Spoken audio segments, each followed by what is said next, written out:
It is 9:30 something on a Thursday night, and you're tuned in to Beltway Radio and Beyond, which can mean one and only thing. This is Chip Chat. Welcome to Chip Chat, everybody. I'm Chip. Somewhere is Tez, maybe. I'm here. You just told me. Who are you, Tez? There you go. That's what you're supposed to say. I can't see you, so I don't know what to ask. There he is. It shouldn't matter if you can see me. You can hear me. You're always talking about this is supposed to be a radio venture. So if you can't see me, who cares? It doesn't matter. That's true. Yeah. This is an audio format, so the visual doesn't matter. Despite the fact that it's everybody's visual. At work today, speaking of people who do radio but make it into a visual, that bald guy, what's his name? Not Brian. The other one? Me? No, Charlemagne. Oh, yes. Yeah, he was at work today. But I didn't go tell him that I'm better at radio than him. Yeah, because I mean, you're so much further along than him in we have devoted fans all over the world, man. We just had 1 million downloads in Japan. It was like crazy. All of a sudden, one day, early this year already, somebody was like, that's it. I'm downloading every third episode of this show.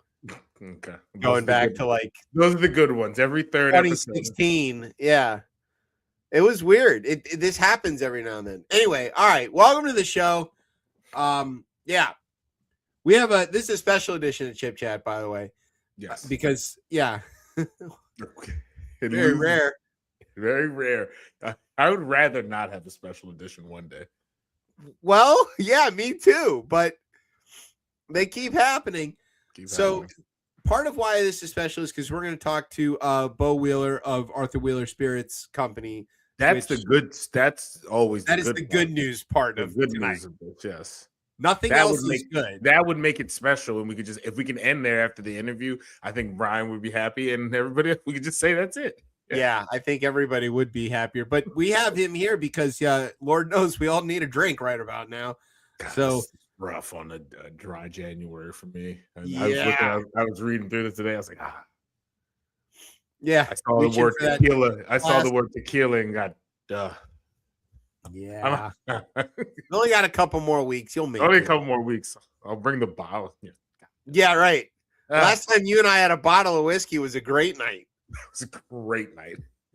That went very well. So we're gonna ask Bo for some of his fancy booze. Maybe he can send it to us through the internet. It's a series of tubes after all. Yeah, of course. Ted Stevens said so. Odd squad. Yeah.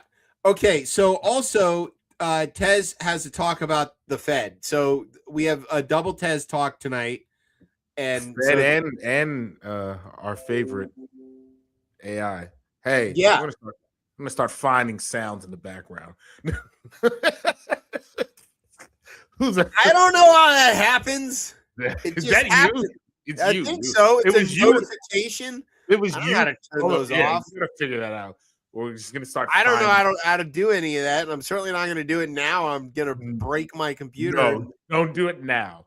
So then I need some sort of genius IT guy to tell me how to do that. The penalty for this that happened all show last week. Yeah, there you go. There you go. That's the production value. I didn't know you can hear those. I thought only I can hear those. Woo, okay. Brian, fix it. All right. So yeah, you're gonna talk about the Fed. I'm worried about the Feds. The Feds. And Brian is gonna call the Feds when we ask him about the possible seismic shift in football, which actually I got beat. Like I had this joke in my back pocket, and then the owner of the Ravens actually did it himself.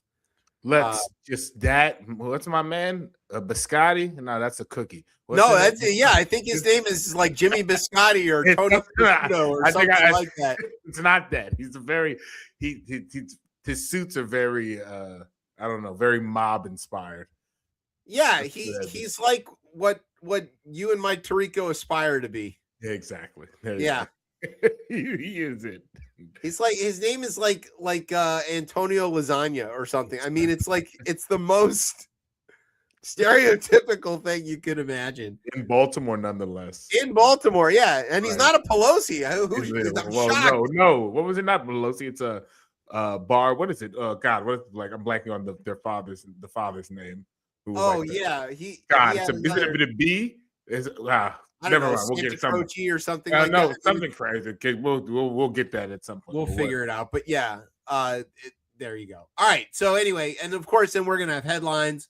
And we're going to have a great time reminding people that January 6th was in fact wild because it's still happening to all of us, but specifically in Florida, because of course it is. Of course. Why are you wearing that jacket? Why am I jacket? Oh, because the wind blowing at this point in the drafty old house is you should get one of these. What are you wearing?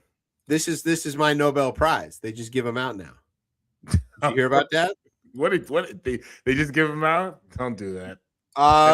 Yeah, Miss Machado just gave her medal to Trump. That lady's being extorted. Yeah, like all of us. Still not going to get to be president of Venezuela. Anyways, we'll get to that. But anyway, I've got one too. So Alessandro. That's what it is. D'Alessandro. Yeah, D'Alessandro. There you go. Yes, that is them. Yeah, that's a pretty good one. Yeah, that's a full on. That makes you mayor of Baltimore by default. By default. Yeah. Exactly. All right. Duck. And you know what they were at one point in time? That family and a bunch of people? Immigrants. Yeah. Would you? We're going to get to something of that too, because there is something that is almost too ironic to say that happened this week. Yeah. So that's in the show too. I don't know if you looked ahead.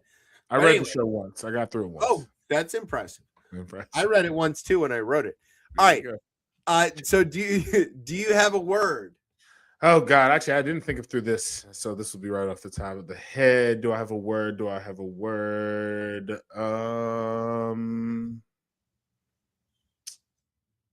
Yeah, I got a word. Okay, got a word. All right, I'm ready. So sit back, grab some shots.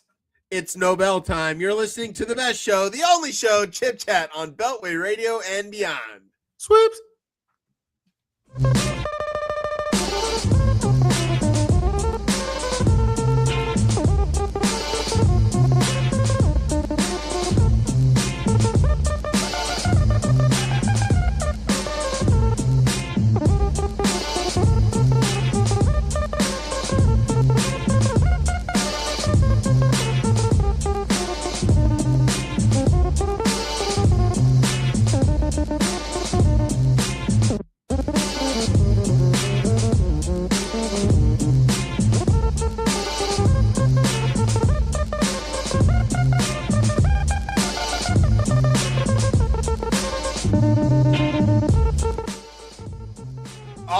Welcome back to Chip Chat here on Beltway Radio and beyond. I'm your host, Chip. With me is Tez. What's popping up? All right, let's talk to somebody who's cooler than us. Yes. Floyd Bo Arthur Wheeler has more names than can fit on his driver's license and is also the founder of Arthur Wheeler Spirits Company in Upper Marlboro, Maryland. And unlike us, he's an actual expert in spirits, with certificates from Wine and Spirits Educational Trust, and has been given awards by the Mexican Tequila Board and all kinds of other things. We just like to drink this stuff. Yeah. Before becoming a booze maker, Bo had a long career in education and training, working for all kinds of government agencies that we would rather not contact these days. And now he joins us for whatever reason. Bo Wheeler, welcome to Chip Chat. Bo, welcome. Thank you. Thanks for helping me. Thanks for having me. Sorry. And helping me, by the way. You're helping us. Trust me. You're helping us. That's how the help works, right? We're riding your coattails tonight, exactly. buddy. All right. So we want to start off by asking, I think, a question you probably get asked a lot, but we want to know because we want to know. Oh, see, I'm going to get fined already. Yeah, exactly. I gotta come up with somebody chiming in that they're watching the show. You can't get mad at that. That's a lie. I am not lying about that. Okay. I saw it. Okay. All right.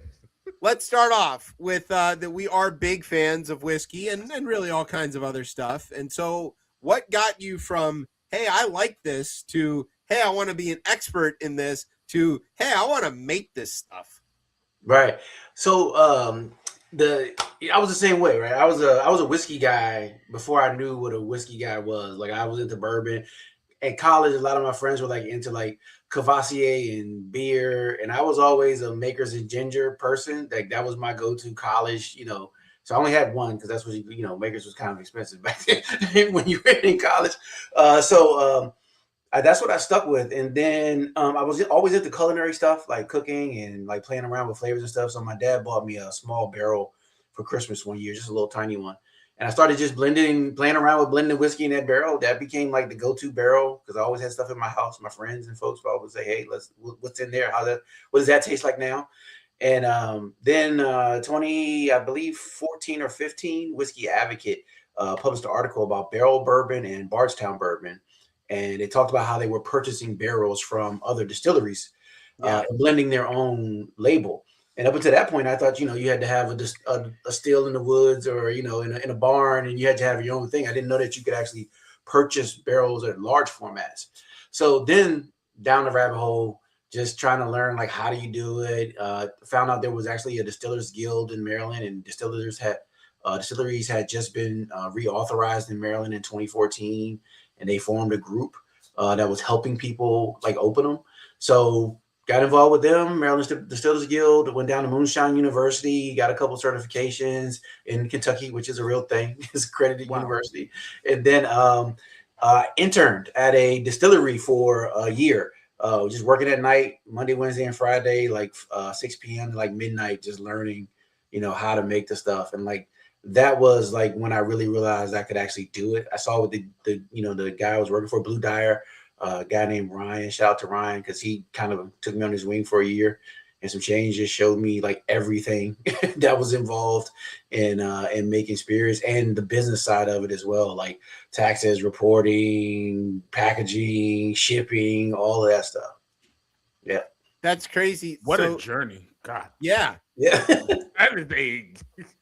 So there's like this thing that I think a lot of people don't know, but I think it's in Indiana. I could be wrong about that, but there's like this one giant distillery that makes most of the White Lightning that people then turn into like good bourbon and good whiskey all over the country. And they sell it by the truckload, and it's just, like burn the back of your throat, clear corn liquor, and then people age it and blend it and do all kinds of things, and we end up with like Buffalo Trace, and that's they don't distill that, they buy that from Indiana or something, and then it's all like this crazy stuff because all of the things are the same, right? Like when you run them out the still, you get vodka essentially, and then it's what you do with it afterwards that matters. Well, no, they're very much different. So, like one of the companies, there are a couple of companies like that you're referring to that make large format. With the best known, the best known is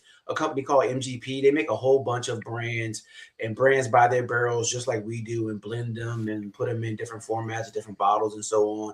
But then, like you said, like Buffalo Trace has a couple of mash bills, but they make like 10 or 12 different brands out of those mash bills. But the mash bill for bourbon is actually to a certain extent regulated by law. It's American. 51% corn, and there's all kinds of rules. Exactly. Yeah. But like the feedstock that you put in the still, I think a lot of people don't know that it all comes out ethanol. Like it's all chemically identically ethanol. Yeah. And then people are like, well, tequila makes me do this. No, it doesn't. It's all the same molecule. It can be, but in the case of tequila and some other spirits, like say Canadian whiskey or Scotch or things like that, they can add stuff in at the end. Yes, and that stuff can do weird things to the spirit that's not part of the spirit. So some of that stuff I think has to do with low grade additives that go in, and it's not a knock on like any specific tequila, but it happens across the board. With bourbon specifically, you cannot do any of that. It has to just be water, grain, and barrel. Yep. Yeah. Okay. So we see that you make you sell, I should say, vodka, rum, and especially whiskey. and based on your bio, we know that you know a lot about tequila. So, which one is your favorite to drink, and which one is your favorite to make? So it's the same answer. That signature that's on the screen right there is my favorite to make and my favorite to drink. That's sort of my baby. That one is 95 proof. It just won the best craft whiskey in the United States at the Bartenders and Spirits Award in San Francisco. And it was one I spent a couple of years working on.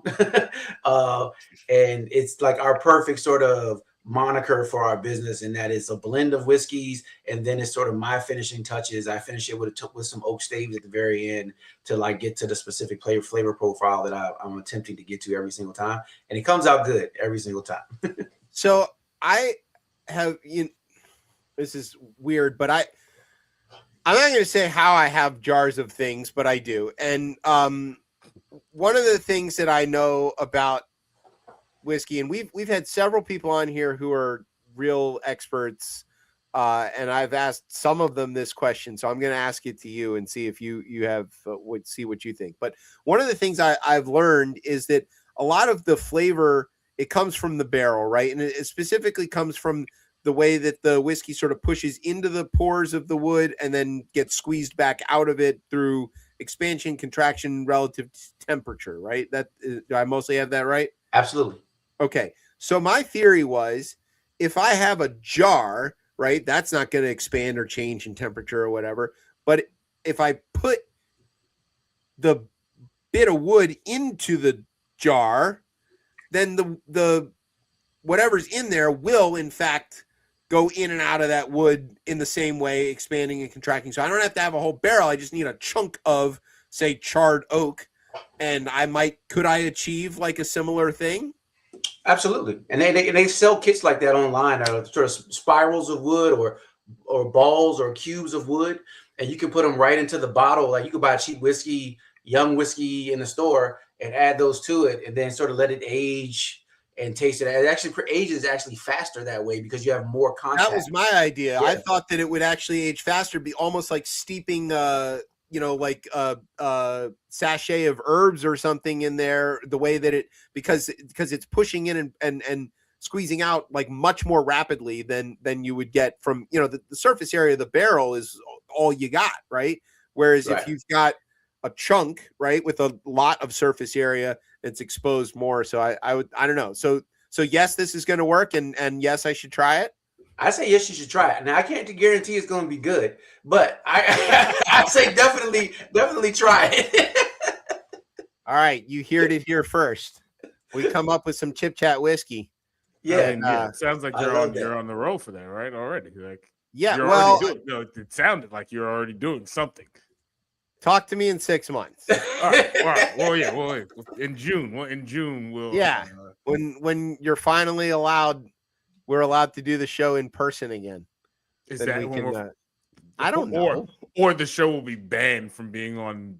Oh yeah, we'll be in the climate refugee camps by then, or some other kind of camps. I don't know where they're going to send me. Something's happening there. They're going to separate us or something. Yeah, exactly. We go to different camps, right? Yeah, exactly. Yeah, come on now. What are you talking about? I'll be in an integrated camp. Yeah, right. That's dangerous. Okay, so we noticed that you make an official Washington Commanders whiskey. So should we have fired Cliff? And also, do you think a shot of your whiskey would have healed Jane Daniels faster? The answer to both questions is no from me. From me, yeah. I believe you gotta take let nature take its course on the healing. And I also thought we had a variety of stuff that went wrong this year. I don't think it was all Cliff. Yeah. Strong agree on that. I don't think Cliff is what injured all of the team all at once. Right. So I don't think that's his fault. And, someone's got to fall on the sword, man. Someone's got to fall on the sword. Yeah, fire the athletic trainers and the whole like strength staff. That's who failed. Oh look, there's still time for that. Yeah, well, right, but that also doesn't get a headline and get anybody else off the hook either. You can't be like, oh yeah, Washington's fired their entire training staff. And people are going to be like, who? They have a training staff? It's like, obviously not, because look at how broken McLaurin was for the whole season. Anyway. But that's a different show. So what was the process for like getting an official branding agreement with them? I mean, by virtue of the fact that you're in that part of Maryland in PG, you can walk to the stadium from where you're at, or not quite, but you know what I mean. Yeah, I'm 12 minutes. I'm 12 minutes away by car, so not that far. Yeah. Yeah. So there's nobody closer. I assume they just went to the closest outfit and said, "Hey, can you make us some whiskey?" And you're like, "Sure, no problem." And then. No, not at all. No, okay. Right. I was gonna say, I'm pretty sure. I was like, I'm pretty sure it didn't go like that. Yeah. Yeah. I mean, the Snyder days for sure. But okay. It was great timing. We went to they were when the new ownership came in, they started doing these small business summits for like small businesses that could partner with them. So we went to one in 2024. This now no disrespect to Sam Howell, but Sam Howell was still the quarterback. So I'm a fan from way back. So I was in to go to the summit, and then at the summit, my wife actually pulled me together with the person who coordinated it and just kind of asked, "Hey, is there any possibility that we could do any business with the Commanders?" And she informed us, she was like, "Hey, if you wanted to do it, now is the time. We lost most of our Spirits partners in the last regime, and so they're looking for new partners." And the new partnership officer was just coming over from the Chargers, a guy named Jim Rustin. And so there was this sort of timing aspect of it. And then before we got to Jim, we partnered with one of their partnership executives, Patrick Hennigan, who we connected immediately because we both are HBCU graduates. So we sort of had this instant energy, and we started talking, and he helped really guide us through the process of getting the deal. So we actually had to pay to get in the deal with the Commanders, and one of our partners really fronted us that because there's only 32 of those in the world. Right. And as far as I know, they're the only NFL team with a minority spirits brand as a partner in the entire league. So we jumped at it. And we have a bar in the concourse, a bar on the club level in the stadium. And then we also have the bottle that has the league is having passed some new laws and new rules. So we're taking the logos off of the label this year. But the 1932, we leaned into it. Originally, 1932 was meant to highlight sort of the golden year of the Harlem Renaissance, the last year before Prohibition, speakeasies, jazz, and all that. But because we got the Commanders deal in the DMV, we leaned in. I mean, you got to lean in heavy. And that was the year they were founded in Boston. Yeah, in Boston. Yeah. George Preston Marshall is rolling over his goddamn grave right now. I'm loving this. He's like, what the hell they on there? They put a what? Who made a what? Whiskey. Harlem Renaissance. When did they get whiskey? What did we let them start drinking? First of all, he's pissed off that there's a lot of reasons. They're not called the name that they are, right? But then he's also he's pissed. That's great. You know what? This is amazing. This is full circle, right? Anything that makes Marshall sad, or the ghost of George Preston Marshall sad. Yeah, how great that is, or George Allen for that matter. Jesus Christ! All right. Yeah. All right. So we're big fans, obviously, as you can tell from our ranting about this. Well, Tez took several years off of the NFL. I took a break for a minute. I took a break for a minute. I understand. I just continued to suffer in misery and pain as most Washington fans have. I'm gonna suffer with the Nationals, and you hear that? Hey, listen. So you see what's happening with the commies? What's going on, right? So Leontis, you need to hit up Bo. Learners, y'all need to go hit up Bo. We need everywhere up there. There you go. See? Yeah. So you've heard it. If the football team is in front of them, then there's a problem, right? Can we get an Orioles whiskey? What would that be like? We had a meeting with the Orioles recently, but all these deals you have to pay into, and we're only a year and some change old, so like it's hard, trying to get the capital. But I grew up when it was just the Orioles and the Redskins, right? So like I didn't switch to the Nationals when the Nationals came. See, there's two of us. I got this cup the day they traded. I think it was Manny Machado. I just bought a Manny Machado jersey and went to the game at Nationals Park and they were playing each other, and then they traded him. So I literally went to Dick's Sporting Goods that day, got the jersey to wear to the game, and then he was traded and didn't play.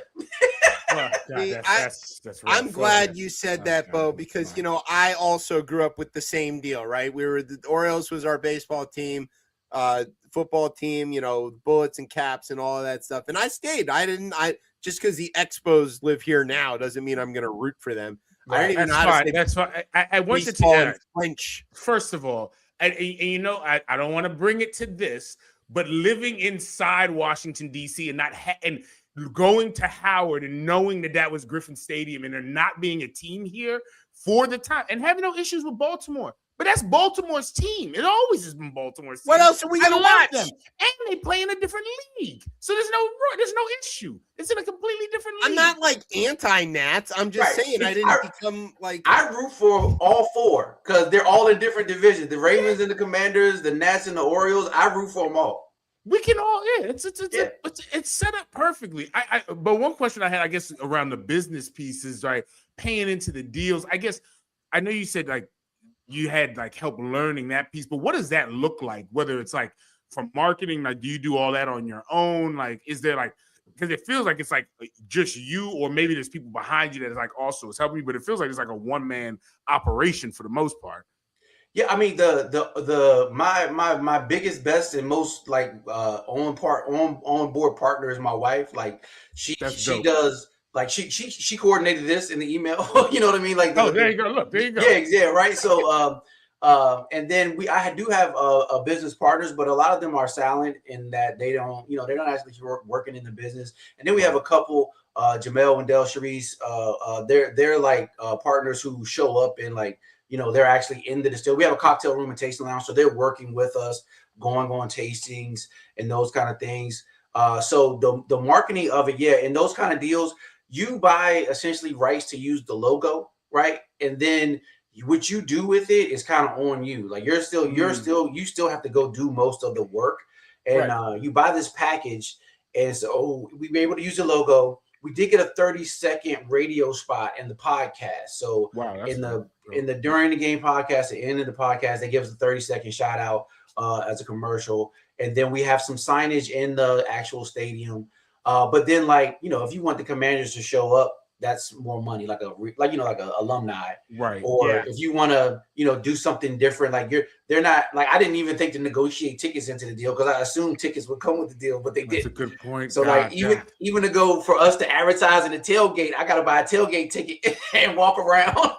Oh, God, I mean, God. All right. Well, look, we can offer you a deal here, Bo.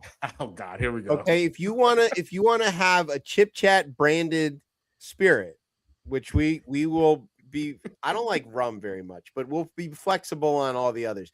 We can make a deal with you for the logo and rights, and we'll even shout you out on the show every week for like, I don't know, a cool 50,000. Full like, 50,000? Yeah, just 50 grand, and you're in.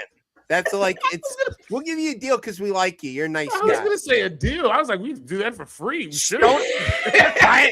Don't tell him. So I gotta give you whiskey and pay 50,000.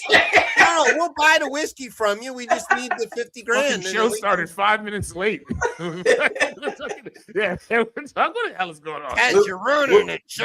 Give us another year under our belt to sort of get our weight up. Then we'll come back we'll see if we can make the 50 grand work. We want to do that. We want to be partners. We will help you. I'll record a free spot anytime. Yeah, that's right. Yeah. That'll be the second thing Tez has done for this show in 6 years. Well, sometimes I'm inspired, Sometimes I get inspired to do. But I do think that the logo thing is like a big deal, right? A lot of people buy whiskey or any kind of booze because you can't really taste it right beforehand. So people are like, oh, they look for a cool bottle. Your bottle design is kind of unique, but it's still classic. How did you come up with that bottle design? Yeah, so it was a stock bottle that was flat, and I actually got it because it kind of looks like a book. So if you turn it to the side, you can kind of, and I'm old enough to remember the Dewey Decimal System. So you can see like the batch numbers, and you get a brief description, and then on the other side is tasting notes. So it fits flat on the shelf to take up less space, but also fits in a rail for a bartender. So that's like one challenge with like fancy bottles is they're hard to fit on the for a bartender to handle sometimes. I never really thought that it's smart. Really so it's because it went out of stock, we had to get them made anyway. So we went ahead and got them made, and that's when we got like the logo and things embossed in the in the bottle. And then I read somewhere in research that, you know, people will pay more for a bottle if the label's on the lower third of the bottle. And so then I started to look at like champagne, and I was like, okay, well, I guess that's a thing.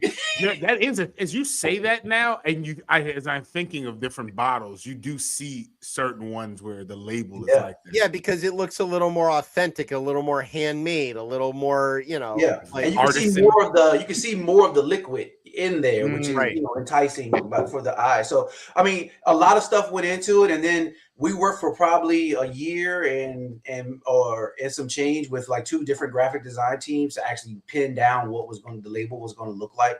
So a lot of work went into figuring those things out, figuring the cap, the shrink sleeves, and all that stuff. Well, I think it came out pretty good. So we want to shift gears a little bit. We want to talk about the business side of some of this, not just about the product and, you know, football. So part of why you're here, right, is that we read the article in Black Enterprise about you and some of the other folks, and friend of the show ADST hooked us up, got us your contact. So shout out to him. And go get his record Animal and vote for him in the Whammies. Absolutely. Do all of that at once. So, you know, we've talked to several spirits experts on this show, people who make, people who work for distributors, or people who are experts, you know, who judge these things and these contests. And like, I don't know how they can learn this much about a thing. Like, I mean, what Jack and what D and all of them know is like, this is nuts. Okay. Right. But all of those folks that we've talked to have happened to be Black. And so do you find that this space, specifically whiskey, I don't mean all of spirits, because worldwide, of course, it's different, but is a space that's very welcoming to diverse backgrounds, or has it been a bit of a challenge to get the visibility, you know, that you deserve and getting the access that you deserve? So I'll tell you, if you are, and I don't mean this to sound like negative, but if you're diverse and you want to be an influence and a taster and talk about it all day long, companies will support you up and down forever to do that because you're promoting their product. The other side of it, getting open, getting people to partner with you, getting people to invest with you, that's a whole different ball game than being sort of on the influencer tasting expert side. So I got into the business because at its very best, like bourbon culture is inclusive and welcoming. Like just around a bottle at a table, we can all get to know each other. It usually doesn't matter where you're from or anything, right? I find the same thing in the cigar community to a certain extent as well. And so I wanted to create spirits in every category that were good enough for people to gather around, so that people would say, hey, I got this bottle of rum, it's unique in this way, and everybody should taste it. Even though I'm not a rum guy or a vodka guy or whatever, that was the whole gist of it. But once you get to the business side of it, it is a very unforgiving place to be in business. And one of the other reasons why I decided I was going to get into it is what the time that I was going to do it, 2016, Black folks represented 50% of the market and 0.1% of any wealth created by it, which was mostly exactly. So like there was so much space there. And then Uncle Nears came out the next year, but they put reading ahead. Don't read too far ahead in the show. Yeah, they put a tiny drop in the pond and said, well, it was great because I could look and say, oh, somebody like me is doing this. So it kind of gave me an extra boost to keep going. But yeah, and it's a business where you're going to invest between $500 to $1 million in standing it up before you know if the product is good. Right, because it takes forever to age and all that stuff. All to age, to bottle, to label, to get licenses. It took us 4 years to get licenses, permits, and construction done to where we could sell a bottle. So, I mean, that's where we started from, in that hole. And a lot of us don't have that kind of resource and access to capital to make it there. We certainly did. We bootstrapped it together piece by every time we thought it was going to be over, we just found some way to get it to extend it another 3 to 6 months. And it just kept going that kind of way. Do you think that it was a bigger challenge to get outside funding, or do you think it is a bigger challenge for people to get outside funding for these ventures who do come from diverse backgrounds? And I don't just mean, you know, Black folks, but I mean in general, if you're not a cis white man, you know, like what's your chance at getting access to capital, even if you've got the most brilliant idea in spirits? I think it's very slim, to be honest. I think there are groups out there that are trying to sort of right the ship, like Pronghorn, that are investing in minority-owned brands, or at least minority-owned represented brands, and so that shift is happening. But there's still sort of one group with sort of one vision of the world, and that's when we have our tours at distillery. I try to tell people that I don't want you to walk away from here and feel like we made it because of Uncle Nearest. Uncle Nearest is one story, one person, one brand. There's so much else out there that is contributing to this industry that are from people of color, or from women, or from people from different backgrounds. And it's just, I think it's worthwhile to sort of find those stories and find those people. And some of them, have access to, just money that they can keep pulling from. But I think for the most part, it's extremely hard and extremely rare that someone has our exact story of how we get open. Just with savings accounts and 401ks is usually not enough to make it happen. And we somehow made it happen. And then because of that, also, we offer up our space in the front of our house in our cocktail lounge to entrepreneurs. They can pop up whenever they want to sell, whatever, as long as it's within the confines of the law. They can sell, in our tasting room, because we know how hard it is just to find that space. So just, I'm not to belabor this at all, but please.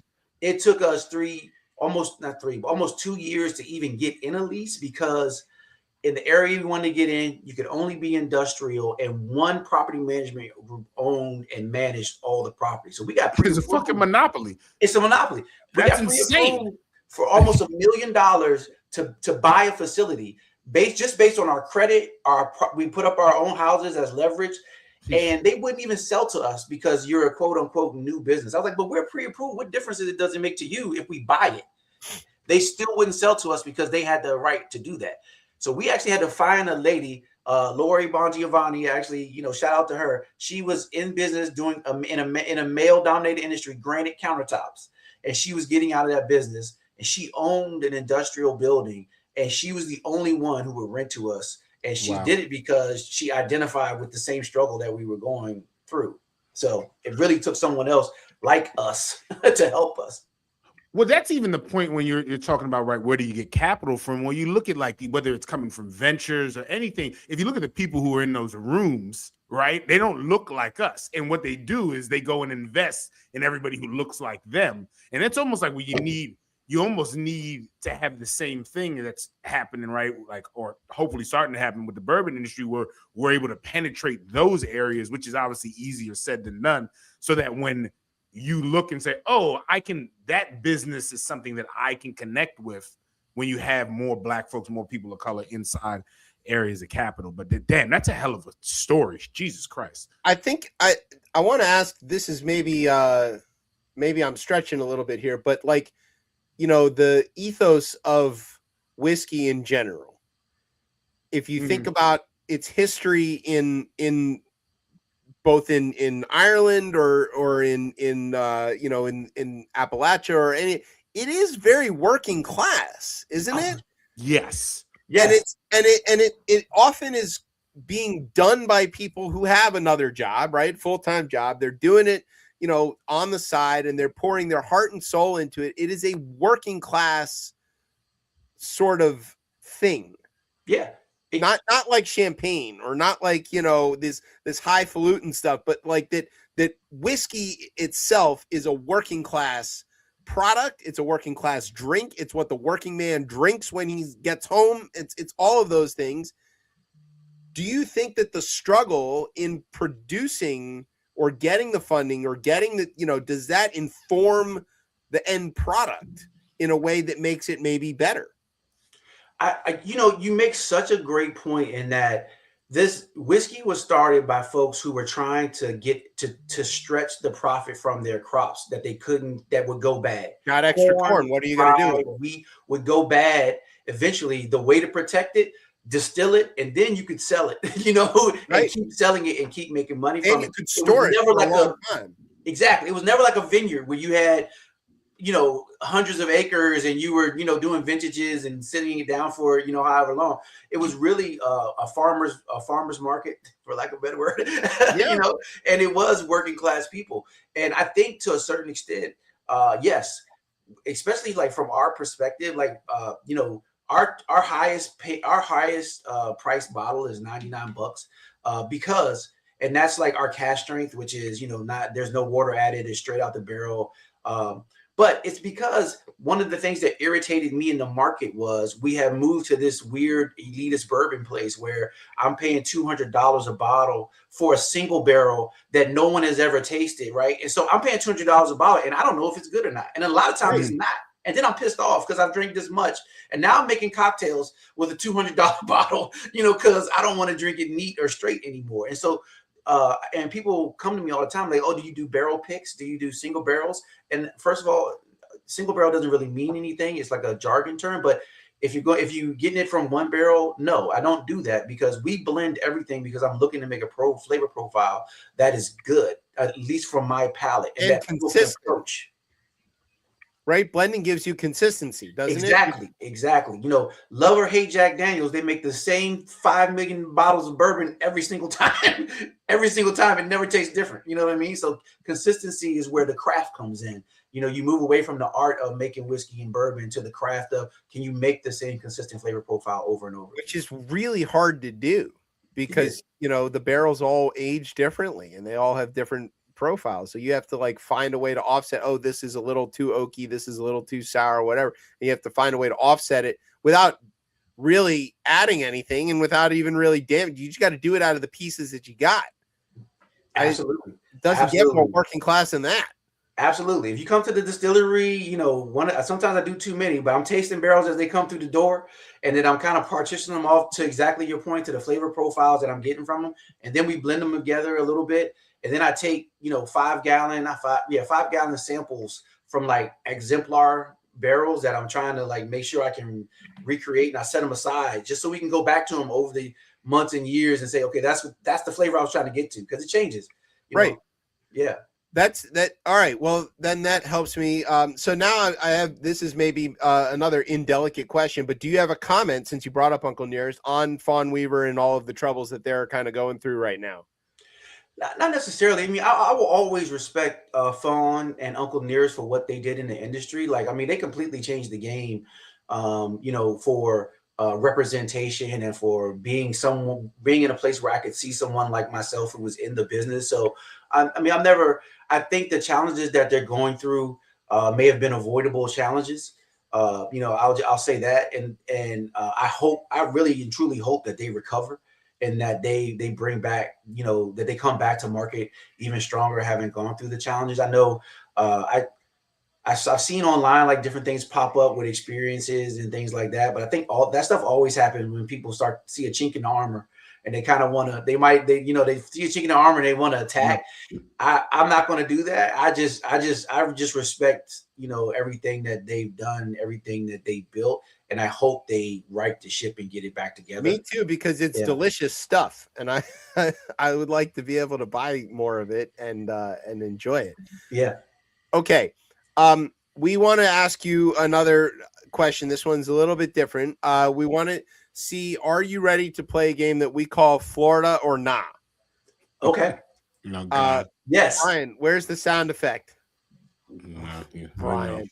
Okay. It's all right. It'll just come in while you're reading the story, which I read ahead, so I can't play ahead. Florida or not? There you go. So I think I read that you're a Pratt guy. Right? Well, I went to Pratt Institute for a couple of sessions. Yeah, back in the day. Okay, so that's a fellow Pratt alumni, substantial on that sound effect. So there's a little, you and Stan are now tied together in more ways than you could imagine. Awesome. All right, so the way this game works is we're going to read you a news story that may or may not have happened in Florida, and we're going to remove the locational details in the story, and you have to tell us whether this did in fact happen in Florida or not in Florida. I already love this game. Okay. Yeah. Good. Ready? Yes. Okay. A deputy has captured a runaway emu and safely returned the large flightless bird to its home.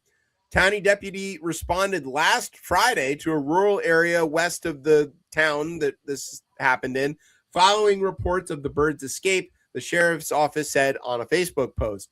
The deputy attempted to secure the emu, but the bird kicked several times using its large talons and fled, authorities said. After a short chase, the deputies cornered the emu, or I guess he's just one deputy, cornered the emu by himself. And then he secured it with a makeshift lasso and handcuffed its legs together so it couldn't kick him anymore. The emu was returned to its owners unharmed. No charges were filed. And of course, emus are from Australia, and they're like 6 feet tall, and they are delicious. Okay, so did this happen in Florida or not in Florida? I'm going to say not in Florida. Okay, show your work. It's too simple for me. Like there's not enough going on. There's one deputy.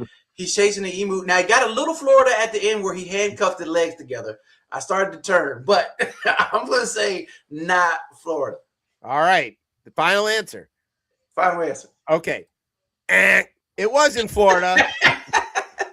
It was in St. Augustine, in St. Johns County. So yeah, you did not win the prize, which doesn't exist anyway. So that's fine. But yeah, I liked this story because it didn't have any of the things. Like sometimes when we pick these stories, we're looking for things to like throw people off, right? There's the obvious Florida things, meth, alligators, what's that guy with the boots and the go-go boots? He thinks DeSantis. No, but it doesn't have any of those things in it. So I was like, okay, this is going to be a good sleeper one. Yeah. All right. Well, and sorry. Only one deputy. Only one deputy. Yeah. And it didn't involve them shooting the emu, which is how you know the emu's Australian and not the ostrich, which is of course from Africa. They would have shot. Never mind.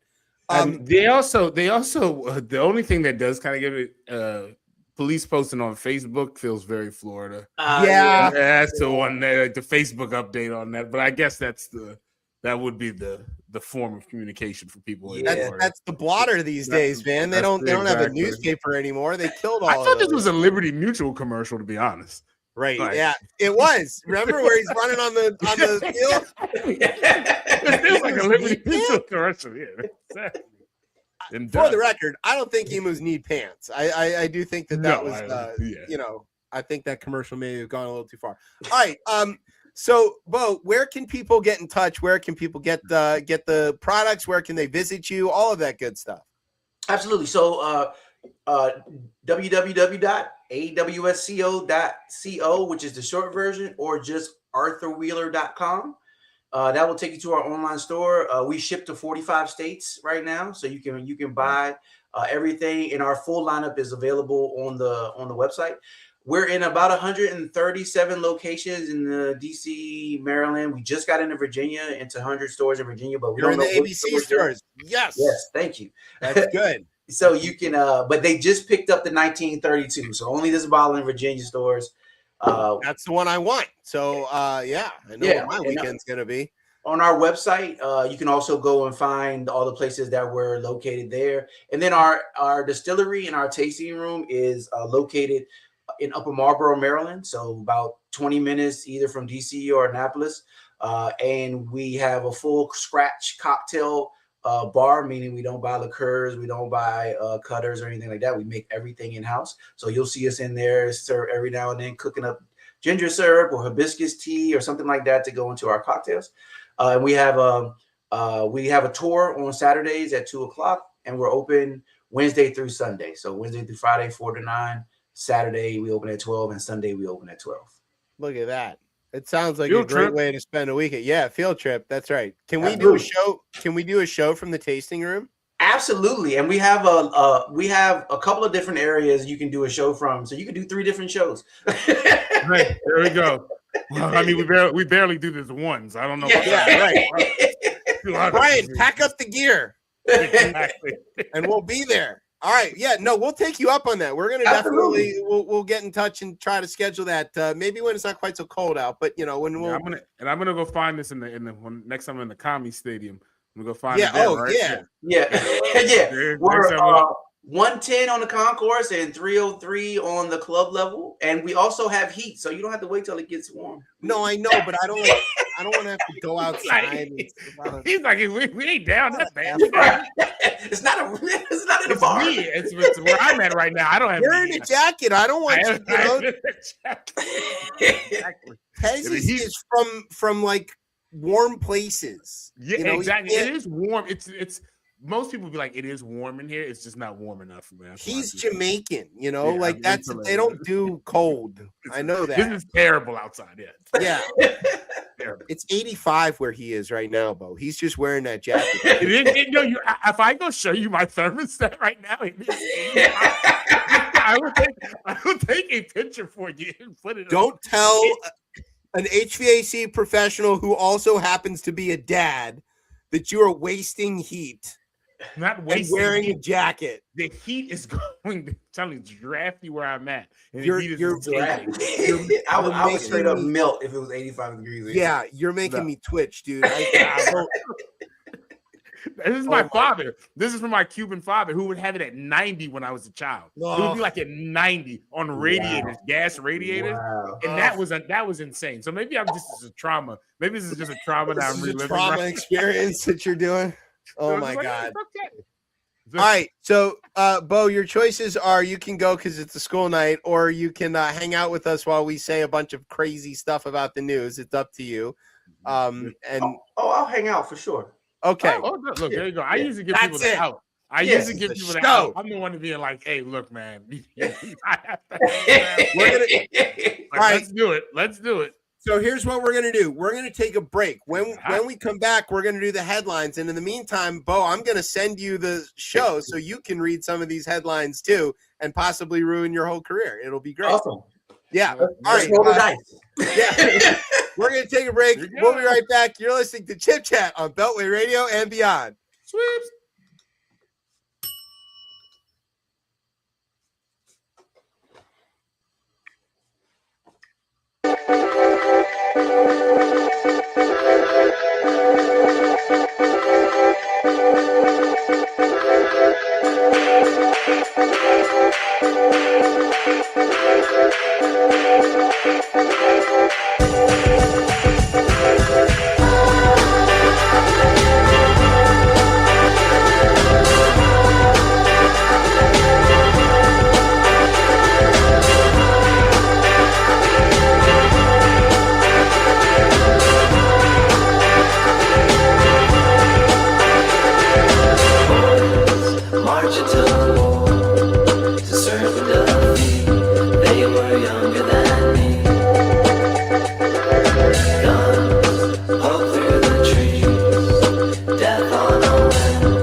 Welcome back to Chip Chat here on Beltway Radio.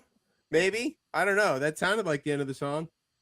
Was it? Yes. Hi. Welcome back to ChipChat. I'm Chip. Who are you, Tez? Wait, no, that's the intro. Tez is here too. Populated, yes. All right, we're all messed up. It's because of all of Bo's great whiskey that I don't have any of yet, but I want. It's going to be great. Drunk off sadness. We're going to get it to you. Bo Wheeler's here. Say hi, Bo. Hello. You're supposed to say hi, Bo. Hi, Bo. There you go. All right. So now Christ. This is going to go great. Okay, all right. So now we've come to the part of the show where we read the headlines. So this is what the news, that our crack writers have come up with. So, and we can just go around. Tez, do you want the first one? And then we can go like Tez and then Bo and then me, or however, what order you want to go. You want to go? That works. All right, we'll go Tez, Chip, Bo. There we go. All right, Tez, first one's you. Oh, this is so great. Yes, J.D. Vance met with authorities from Denmark, but left the meeting very disappointed when he learned that the famous furniture maker IKEA is actually from Sweden. Yes. The Senate voted down a measure that would have forced Trump to get their approval before another war, which is, what the Constitution requires. 3 Republicans, including Rand Paul, voted for the measure, but all the other Republicans voted against it because they also hate Rand Paul. All right, go ahead, Bo. Okay.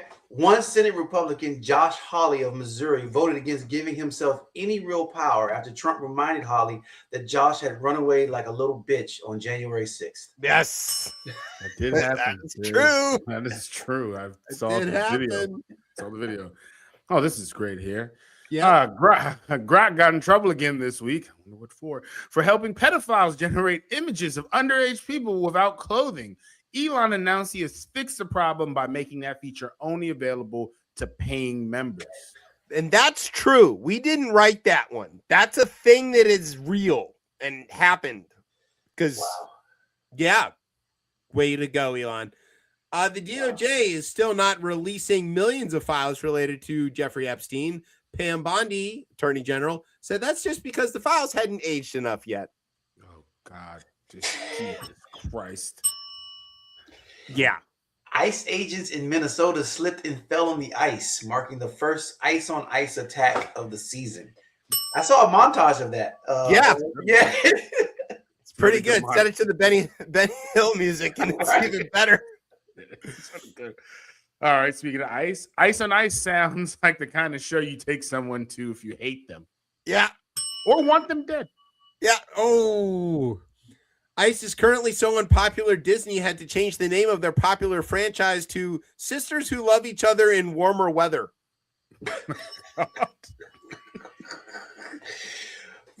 People hate ICE so much, Olaf had to be written out of the movies.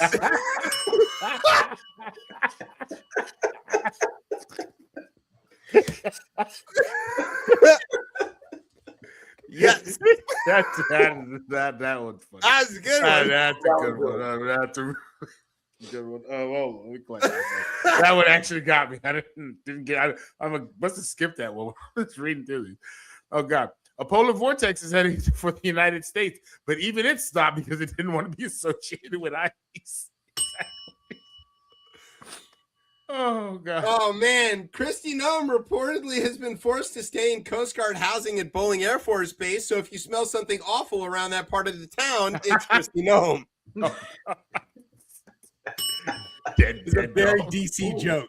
Yes, had to drive past there every day in the summer for years. It wasn't great. No. Monday is MLK Day, or as we've taken the calling around here, the last MLK Day. Yes. That's a Tubi movie.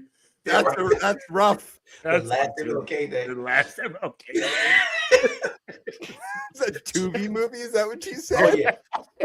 Starring Will Smith. Jesus. And Chris Rock. I think the mighty have fallen. Is it on me? It's on me, right? Yes. Trump and his team plan to commemorate the great civil rights leader by laying a wreath at the grave of James Earl Ray. God, yes. I'm glad you got to read that. Yikes. I didn't want to read that one. Yikes. That's a yikes. Yeah. Whoever wrote this, man. Yo. Ugh, that's rough. All right, in local news, Penguin McDuffie officially announced that he's running for mayor, kicking off a campaign that has been going on now for about 10 years. This has been going on for 10 years. Yeah, That's just, oh, God. That's my fault, and I didn't even mean for that to happen like that. I don't even mean for that to happen. That nickname. Sorry, McDuffie. I'll take the blame for that one. No, it's a great name. You should run on it. Yeah. Penguin McDuffie. The announcement of Penguin McDuffie entering the race was criticized by some Washingtonians, but hailed by all the dog park contractors in the district. Fenty 2.0, baby. All right, you get the last one, Tess. And now be careful. Pay attention to the folded up things there. Okay. Nothing's bolded on my document. Or you know what I mean, capitalized. All right. And in sports, the Chicago Bears put up 25 points in the fourth quarter to send Green Bay packing and setting them up for a potentially swift victory over LA, which could make you puka if you're not careful. There you go. Jesus Christ. Like maximum dad joke in one sentence. Just very proud of ourselves for that one. Okay, those are the headlines. What do you think of the headlines there, folks? Just for one more time. One more time. People hate ICE so much. Oh, Lord, had to be written out of the movie. That is the highlight of that one. That actually might be the highlight of those over like the last 6 months. And it's been really good. There's been some good ones, but that one was really funny. I'll let our writers know that you like that one in particular and tell them to make more of those. Okay, so now we've come to the part of the show that's called The Rundown. This is where we tell you about some stuff that's going on in the news. If we were real news guys, it would sound a little something like this. Bruh. No! From Beltway Radio and beyond in Washington, D.C., I'm Emmy-nominated TV newsman and just bona fide sexual beast, J. Scott Smith. And this is the part of the show where I tell some stuff about well, maybe not me, but somebody else is going to tell some stuff about what's happening in the news. So, what's going on in the news, fellas? Thanks, Jay. Make sure you catch him on Channel 4 in Detroit. He's killing it up there. All right.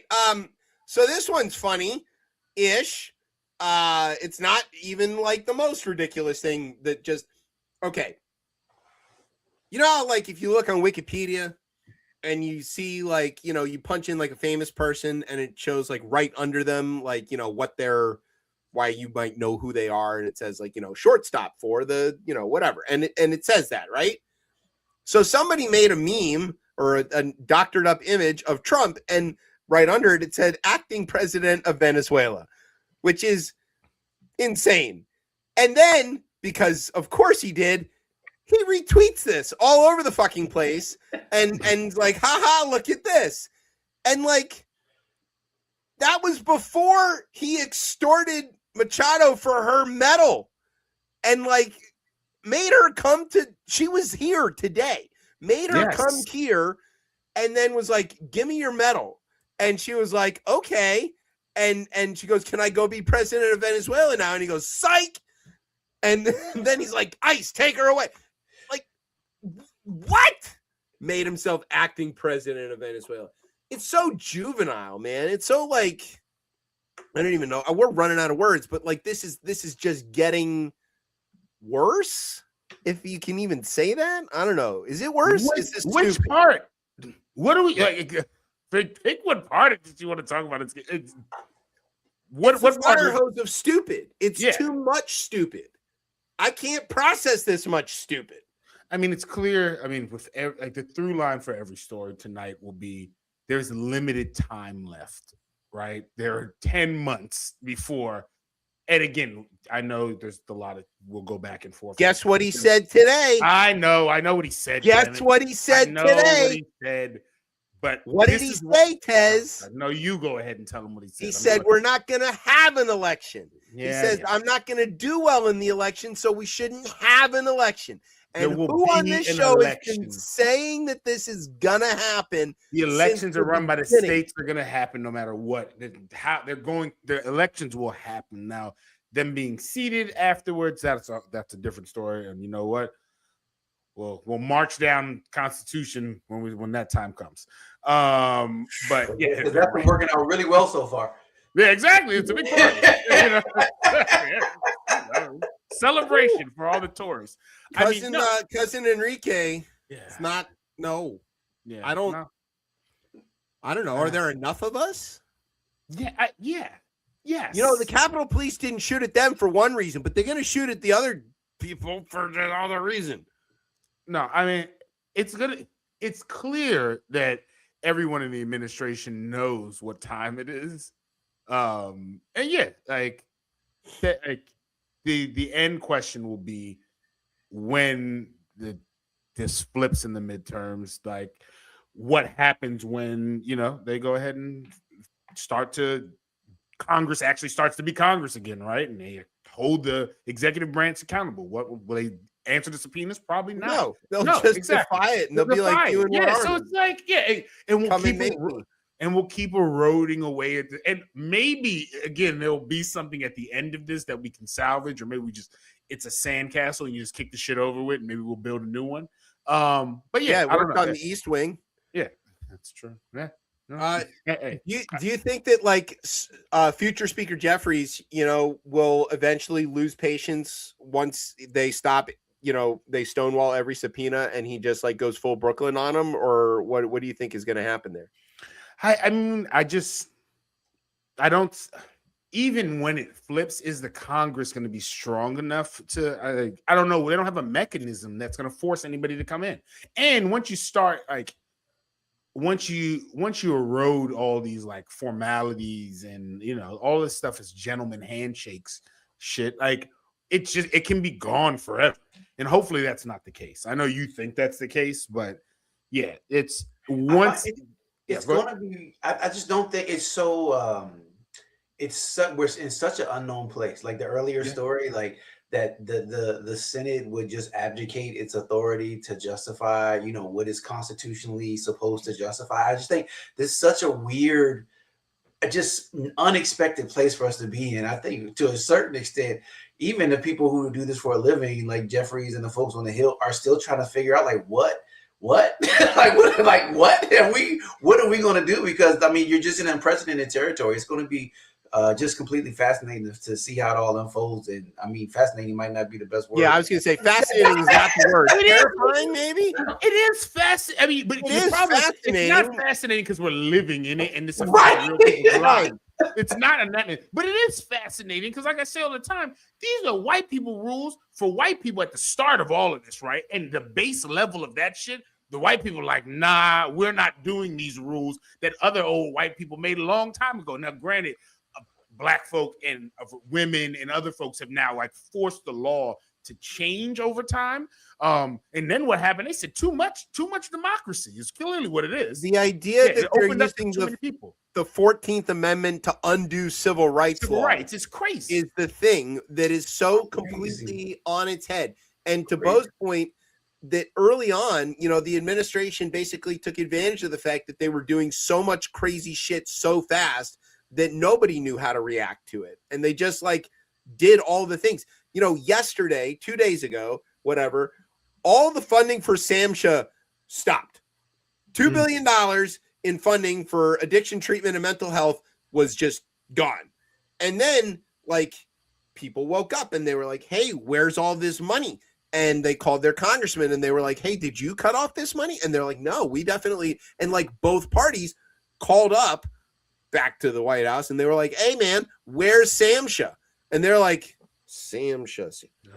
Oh shit, we'll get back to you on that. And then 15 minutes later, the money was back. Yes. Was that an accident? Was that Doge? Was that left over? Was Big Balls still sitting there typing away on his thing? What is happening? But even with that, and I think that's why you still can't just give up. If that didn't happen, that money would have been gone, right? If that call didn't go in. Yeah, and I think this is why the Congress and doesn't seem to be very effective. And even before this, they haven't been effective for a while. But you just can't. I think, and I get why folks are ready to just give up on it all, right? For a variety of reasons, right? But I think that could even look scarier on the other side of that, where it's like Absolutely. no one believes in any. It's a nation, y'all. We got to kind of have some type of rules and operations on how, like, again, go back to basketball. If people are saying, yo, all right, if I shoot on my own basket, that's a point for me. Those aren't the rules, right? And if we're not following, like, we can't play the game. And I get a lot of people like, we don't want to play this game any longer. But it's like, all right, cool. We'll I'm not saying that we don't want to, but like, to go with your sports analogy, imagine a scenario where, like, I don't know, here's somebody I can imagine doing this, right? Let me just, like, Harry Maguire just picks up the ball and just walks down the field. Yeah. And it's like, I'm going to throw this in the goal. And everybody stands in front of him and does the thing in soccer where they motion and they go, ref, ref, ref. And the ref is like blowing his whistle and he's showing cards. And Harry Maguire is not giving a shit. And he's just walking towards the goal. And then he just throws the ball in the net and he goes, point. But what happens? But then imagine if imagine you appeal to whatever the grand ref, right? And the grand ref says, no, it was a goal. Let's go. It was a goal. And you're like, wait, hold up. There's a document. There's rules. There are rules written. We're about to hit that, though, right? Because the Insurrection Act now is on the table, and that's what they're talking about. And you can see Sam and Alito, neighbor Clarence, are definitely already making the argument that our branch doesn't get to say what the president deems to be an insurrection, so therefore we don't get into this, right? So then you got to ask your question whether refuses to do anything Roberts wants to do anything about this, or whether Beer Can Brett or Neil and ACB got to be the ones to do it. What are we talking about here? And if they say, nah, we can't be the ones involved, where does that stop? Will you then believe me? When am I right here? We're already been to the part where I'm right. You don't believe me. No, I mean, what are you? But I'm not gonna go back and forth. What the you and what army question is where we are. He's figured that out. The army piece of this at one point might be the army, and it might be that, and that might be what it is at the end of this. So, all right, so that's when I'm right. Can I comfort you with this though? Simple sabotage, field manual, methods to quietly undermine hostile governments, military forces, and industrial operations. Oh my God. Yes, that made me laugh. All right. The White House has defended Trump's behavior after he flipped off somebody in Detroit.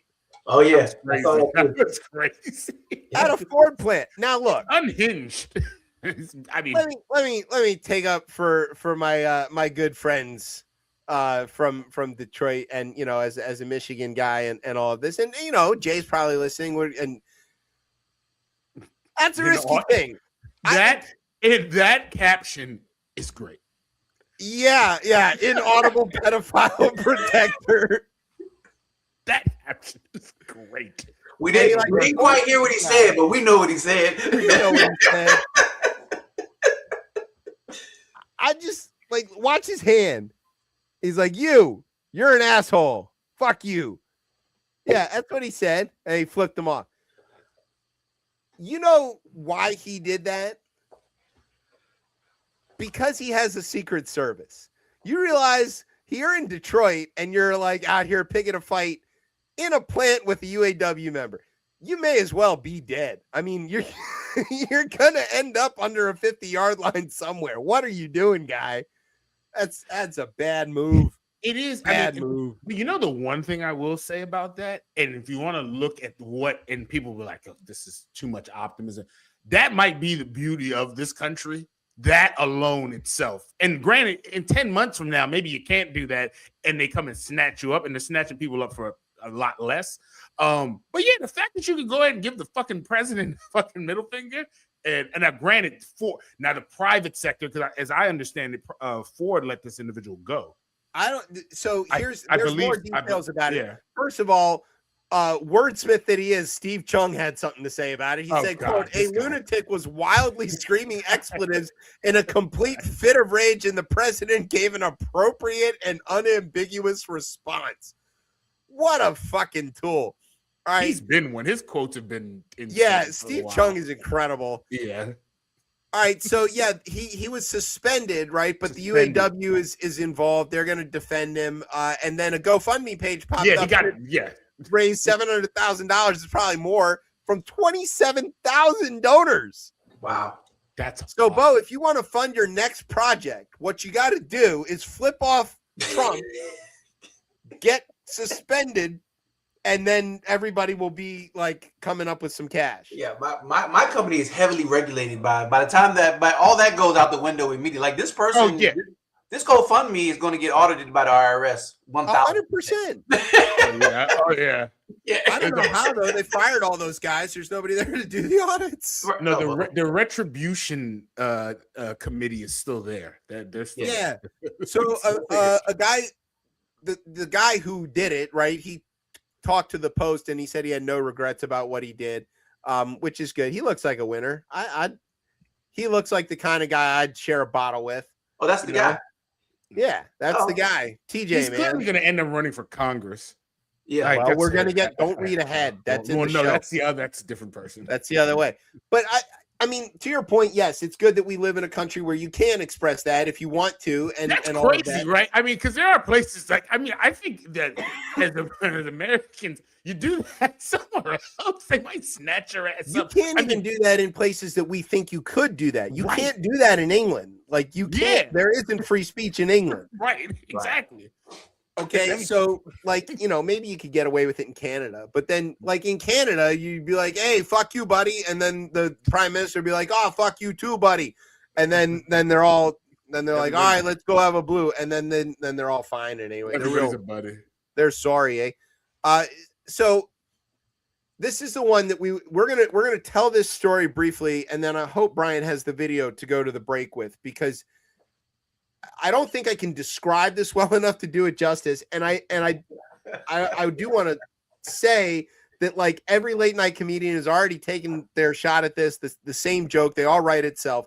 I'm not going to bother trying to rehash all of that. I have clipped this video, like, because obviously you can't share these things anymore because it's in bad taste because all the bad shit is going on. But in group chats, some of the Trump shit that's been said, that this one is up there with the get the son of a bitch off the field right now. He's fired for me. The turnaround, it's insane. I was watching this on the news and I was like, wait, what's he doing? Yeah, right. So there's a not small number of people who saw this thing happen live. Yeah, it was crazy. And they may have been utterly perplexed by what they're gonna see. So I wouldn't be investing in no damn country, but I'd be like, this guy's. I can't. Those business people look confused. Let's set this up. In the White House, okay? This is the White House. In the White House, there were gathered the executives of many oil companies, a lot of oil companies. Trump seemed surprised by how many oil companies and how many executives there were, which is again not. Oh my God. So he's about to address all of them, and he sort of starts, and he's like, "Wow, there's a lot of people here," and then in the middle of cameras are rolling, right? This is live on national television. The whole world is tuned in if they want to be.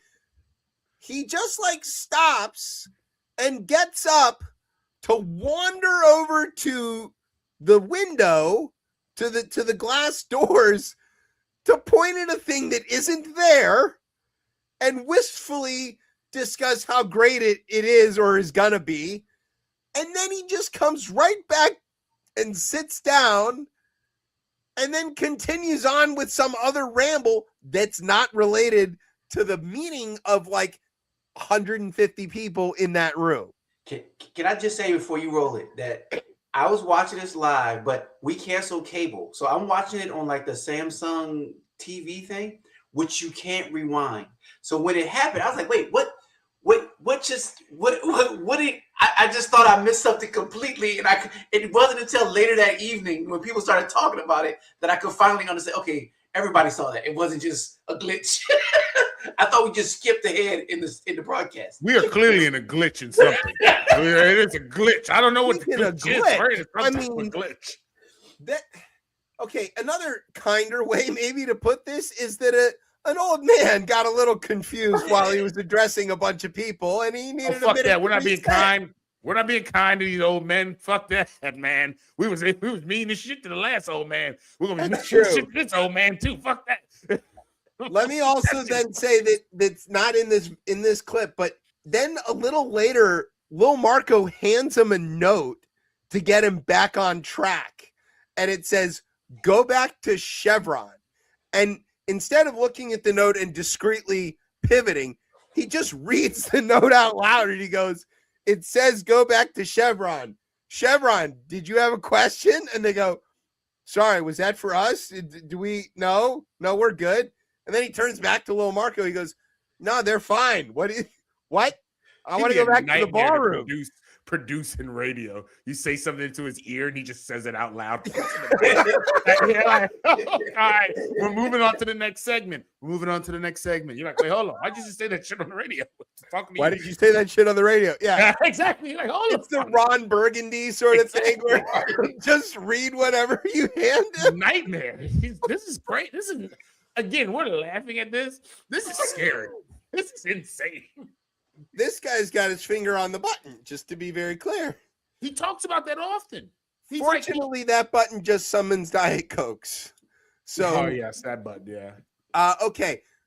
Brian, we're going to take a break, and you're going to play us that clip, I hope. And when we come back, we're going to do the third half of the show where Tez is going to talk about stuff. Yay. All right. You're listening to Chip Chat on Beltway Radio and beyond. Unusual time to look.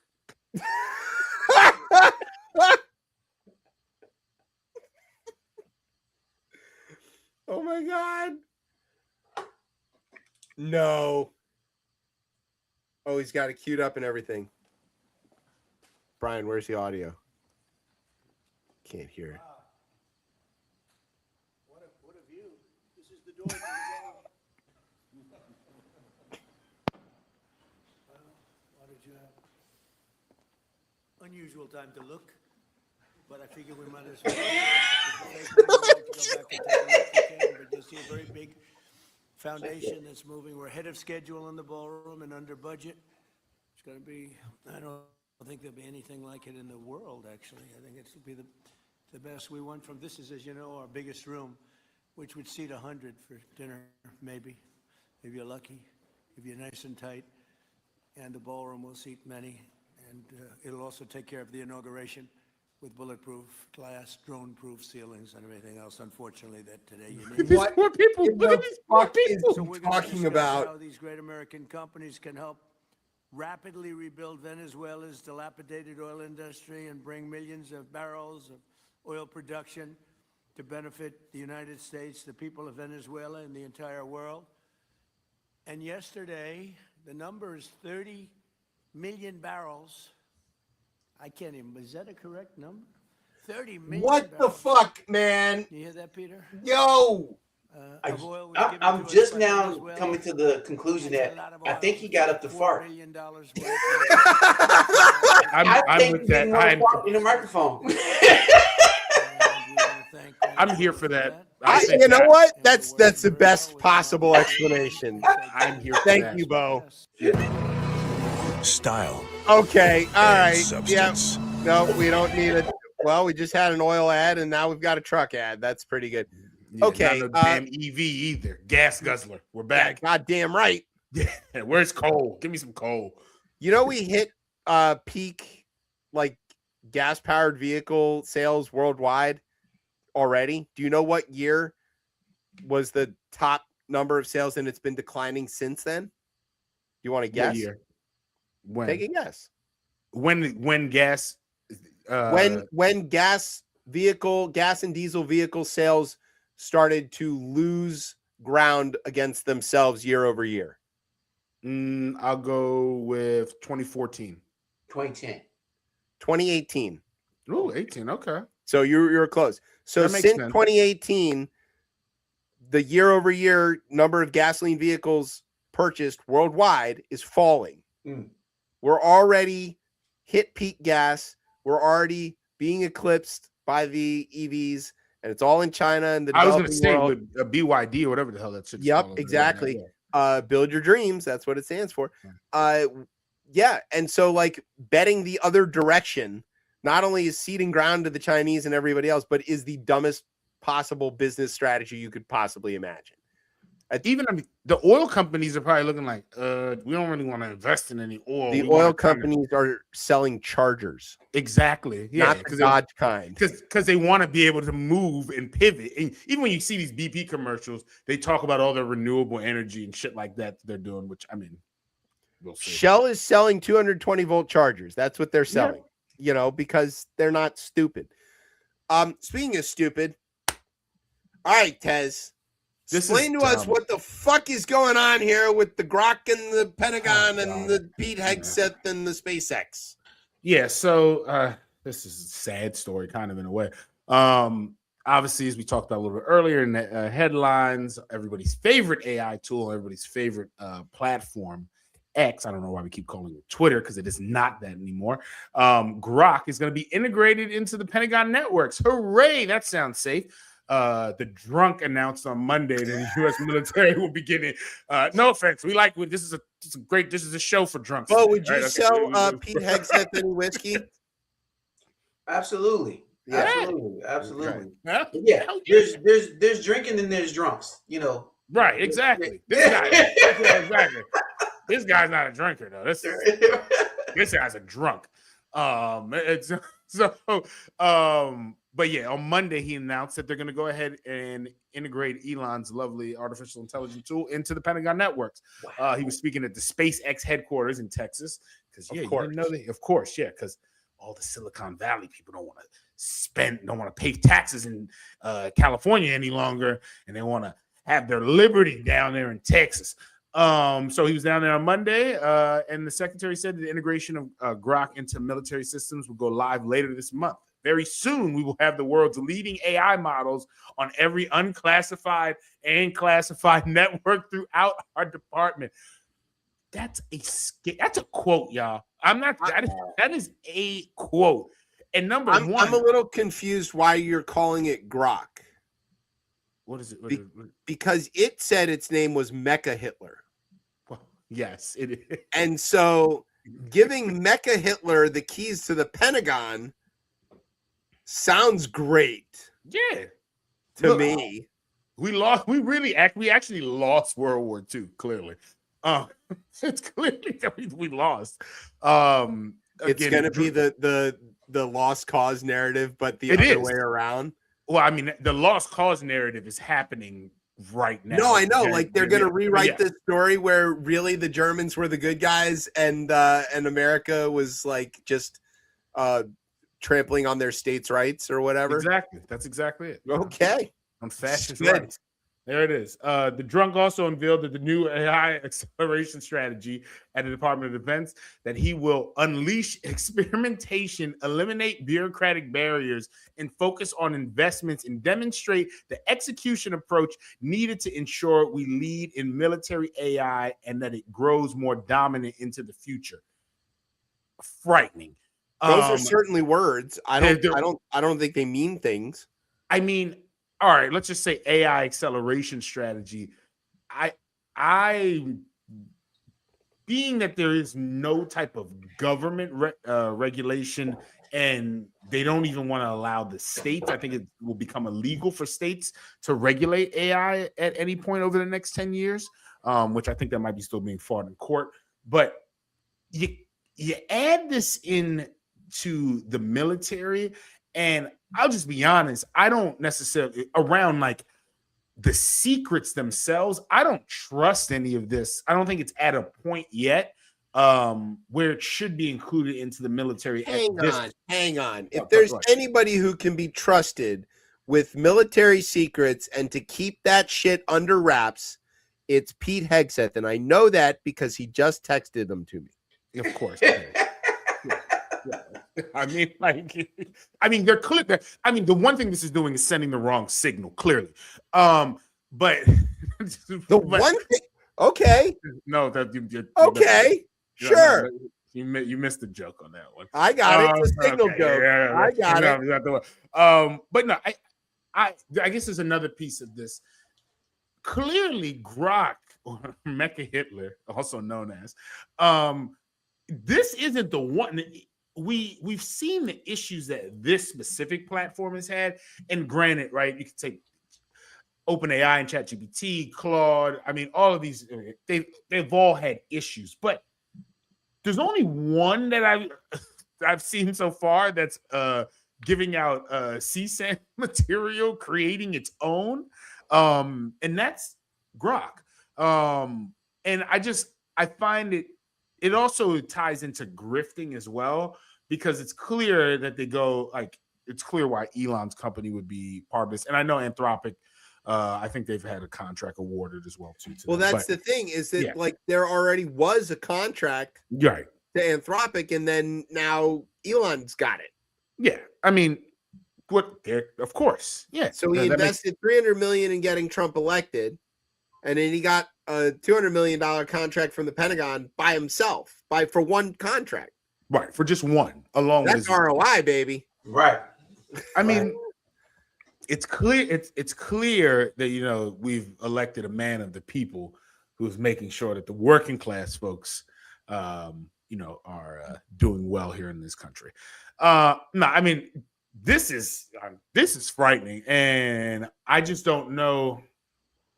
I mean, there's no way to stop AI integration, I think, in specifically in the military, because the military is always going to be at the forefront on these new technologies. I just think there's a way you go about this. And furthermore, you would hope that the American people would elect representatives that you would trust to do this. And unfortunately, they have not done that. And Pete Hegseth is not the person that I would trust to go ahead and integrate or adopt any of these. Well, that's the challenge is, he wasn't elected, right? He was appointed, and you got to elect the right person that's going to put the right people in charge. Exactly. I mean, I was in government for 20 years, and we would have conversations all the time around like the bureaucracy, and it was like, government actually is not something you want to move fast. You want it to be exactly right and take the right steps to ensure safety when we're talking about the public good, right? So this, again, I mean, this is crazy. This particular story is crazy. Right, but it should move slow. That is exactly it. It should be slow. Can I ask, you to put your tech expert hat on here for a second? But one of the things about AI in general, especially the chatbots and specifically Grok, is they do two things consistently. One is they're extremely deferential to whoever's using them, right? So like that's the why idea that keeps you on it. They keep you on it. It's not going to give you critical feedback. Yeah, and that's how people get in these spirals and they fall in love with it or whatever. And the other thing is they make ridiculous errors all the time. Yeah. I think often in service of that deferential thing, right? Where like if you ask it a question, it will give you an answer that is affirmative to your question regardless of the facts. And then if you contradict it and say, well, why do you say that? Because this is this other thing that I found, it'll say, you're right, I made a mistake. It should really be this. Is a Skynet that can make errors dangerous, or is it more dangerous than a Skynet that is good at killing humans and installing Terminators or whatever? Dangerous. More dangerous, yeah. More dangerous. Because the mistake, I mean, if it's hallucinating, I mean, if it's in the hallucination that they use that as a term, I think I wish there was a different term they use for that, but whatever, that's the terminology that they're going to go with. But if it hallucinates and pushes out, creates its own image, right? Or does whatever it does. And let's just say that it's an attack, right? And it's not real. That's especially when you're talking about the Department of Defense. Yeah. Like, that's the thing I'm concerned about. Suppose and then it's tied into Twitter and it puts out a post at the same time.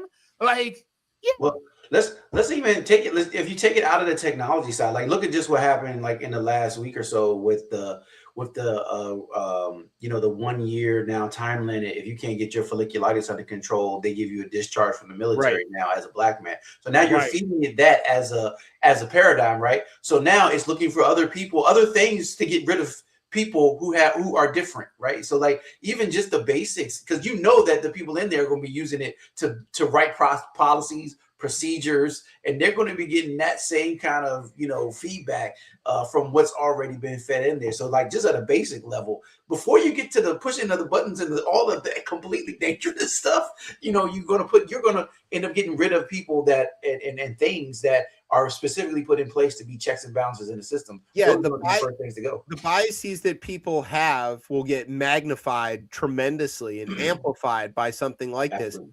this. I think there's a whole nother aspect to this, which is that to some extent, and Grok might be a bit of an exception to this in a worse way than what I'm about to explain, but from what my understanding, and you can help me get this right if I'm wrong about this, even the people who make these things often don't really know how the algorithm decides what it's going to do, because by its very nature, it's constantly rewriting itself, right? That's the machine learning aspect of it. So if you ask the Claude guys, how does it, pick which word comes next, right? They go, well, we feed it a large language model, but it keeps revamping that all the time, and it's figuring that out. Imagine if you set something like that loose on a bunch of very sensitive information, and you don't actually know how it's coming to the conclusions and decisions that it's going. That's one very dangerous thing.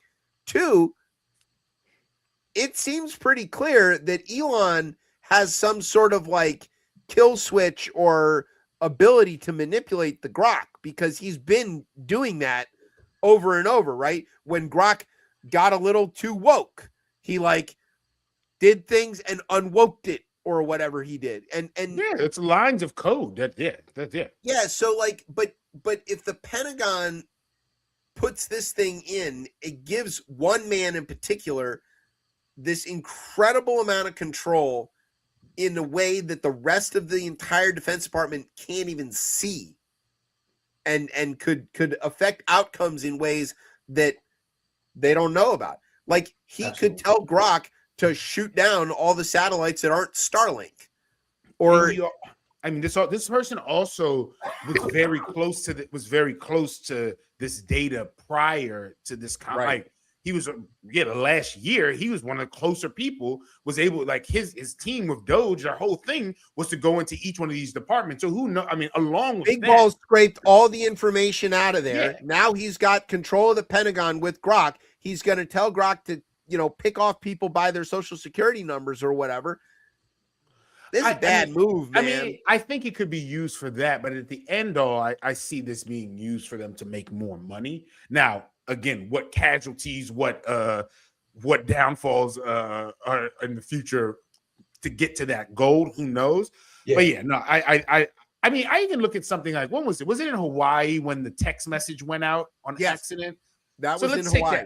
That was in Hawaii, right? And those are text messages going out over SMS, right? And that's like those are actual messages that are already ready to go in the case and that's an accident. I think this is like that on steroids of what it could actually do, and send out these actual alerts, and trick people, right? Trick governments. And if people aren't, these things happen fast, right? If people aren't able to, like, if something is pushed out and China's like, oh God, such and such, where there's an attack that's imminent on there, if no one's on the phone in 3 or 4 minutes to be like, yo, that is not the case, you can have worldwide calamity.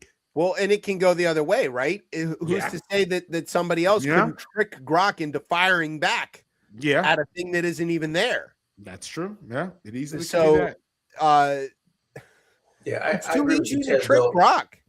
I agree with you, Tez. I think the ultimate goal for all of the things that we've seen is the monetary gains from it, and then they just consider everything else collateral damage along the way, no matter how extreme it might be. I think AI. I think the people. From listening to AI, I know, and I'm not anti it. I see where its applications is beneficial. But I think the populace is against this. And I do think you could, even beyond like, you couldn't get people to get behind data privacy laws, which seem even more like straightforward to me. But I think you could run platform on AI regulation and get a lot of people behind you. I think you could get a lot of people to force their congressmen and their representatives to act on this. I do think you don't even have to really specify what it is, right? No. You could just run on the idea that AI shouldn't have a role in certain parts of the government, and then just run on that. And we're still in control of this. And it doesn't feel like that. There's a small window that if people want to actually try to lock this down, you're still in it. I don't think it's the internet in the sense where we let that just do what it did in, China. And I don't think we should have went about it like China. I think you're absolutely right. I think there was a specific issue in the last election that they focused in on and used it to sort of act to separate anyone on the fringe. I think this is one of those issues that you could hone in on and bring those people or separate those, whatever you're trying to do to collect the votes like that. This is one of those watershed issues that could have some real legs. It really could be. Job numbers that are like coming up, people are already sketchy about the economy. You tie those shits together and be like, hey, look, we want to pause on this and just do this slowly. AI is coming for your jobs. Yeah. Right. The majors that have anything to do with computer science and all that stuff have the lowest enrollment they've ever had in all of the universities, because everybody says, well, look at all the people getting fired in the tech sector because AI is doing all of those jobs. All the cybersecurity. I wouldn't teach my daughter, remember like everyone needs to go learn to code. I don't think that's the case any longer. No. There's no need. You should know the concepts of it and understand it, but you can build things I think a novice can sit down with a large language model and follow. If you can follow instructions specifically around like writing code, you could build a lot of things without. That's why the first thing I bought my daughter was a pipe wrench. So not she can not AI, not affected by AI. Yeah. But here's what I think we should do. We should start now. I still have Twitter, right? Making friends with Mecha Hitler and just try to make sure that we're on the Grok's good side for when the inevitable Skynet moment happens, and he'll spare us, right? We can be like, oh no, we're entertaining, we're cool. And then maybe we can trick Grok into making us the official spokesman of the Pentagon. It could happen. I think you have to sign a decree for that. Are we going as a fake journalist? No, we're real journalists now. Don't you see who they let in the Pentagon briefings? They took everybody's press passes away. No, they only let content creators into the press room now. We're nothing if not that. Yeah, we're nothing if not that. Heavy emphasis on we're nothing. All right. Now, tech is one of Tez's favorite things in the world to talk about, but there is another thing that he is maybe even more passionate about, and a particular person that he is more passionate about than I think anybody even in his own family. That's not true, but yes. That's not true. That's not true. I gotta say that, but it's the one person he loves more than anybody else, and that's Jerome Powell. Jerome Powell. Tez, how did you feel this weekend when you saw your favorite person giving what looked to be a hostage video about what's going on?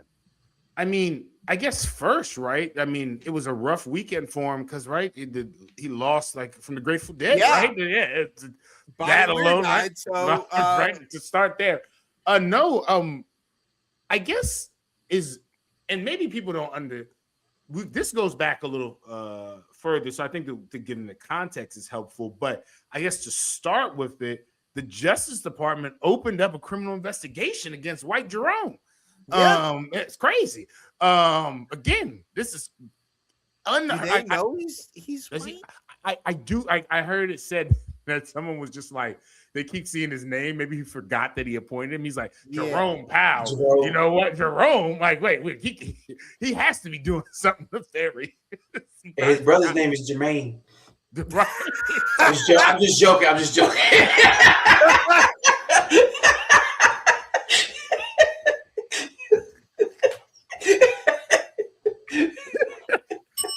There you go, Jack. That's a nice one. But yeah, he opened up this criminal investigation, and not because he was doing something funny with like anything in the Federal Reserve, and no, what he opened it up on is around the building itself, right? So yes, the building around the building is what it is. He's been obsessed with this for a while, where obviously they're building renovating the Federal Reserve down there. What is it, on Constitution, I believe.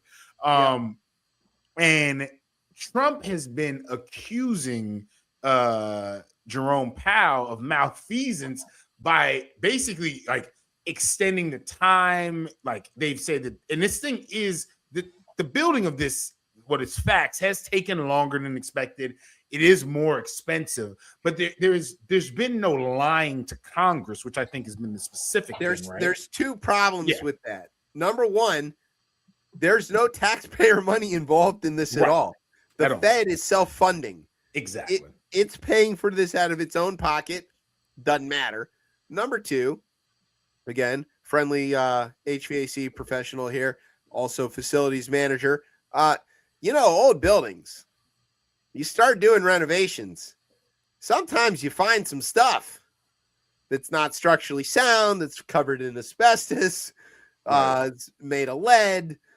You got to do some stuff to get it back to like safe or code. That happens a lot. I'm sure these points too as well. These are historic buildings that need to be at a specific. Oh my God! Let me tell you about the Hysterical Society. I can't replace a window because I don't have glass from the 1790s. Exactly. George Washington ain't looked through the glass. You can't use it. You can't use and that's another thing. It's like, all right, there are things that you need to do to actually make this building like look like the other buildings, continue to have the same character it had.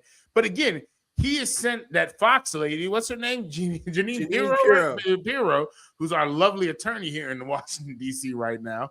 She loves whiskey too. Yeah, she does love whiskey too. She does. She definitely loves whiskey as well.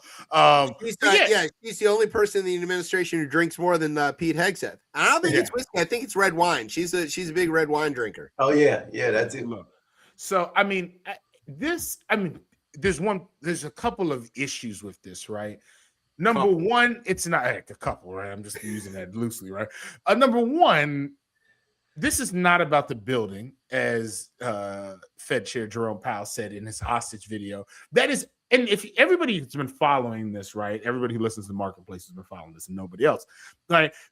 He's been coming at Jerome Powell since I think he put him in the office, man. I think it was like 3 months after in 2017, and he's been 3 months later at him since. But Jerome Powell has never really taken that type of bait.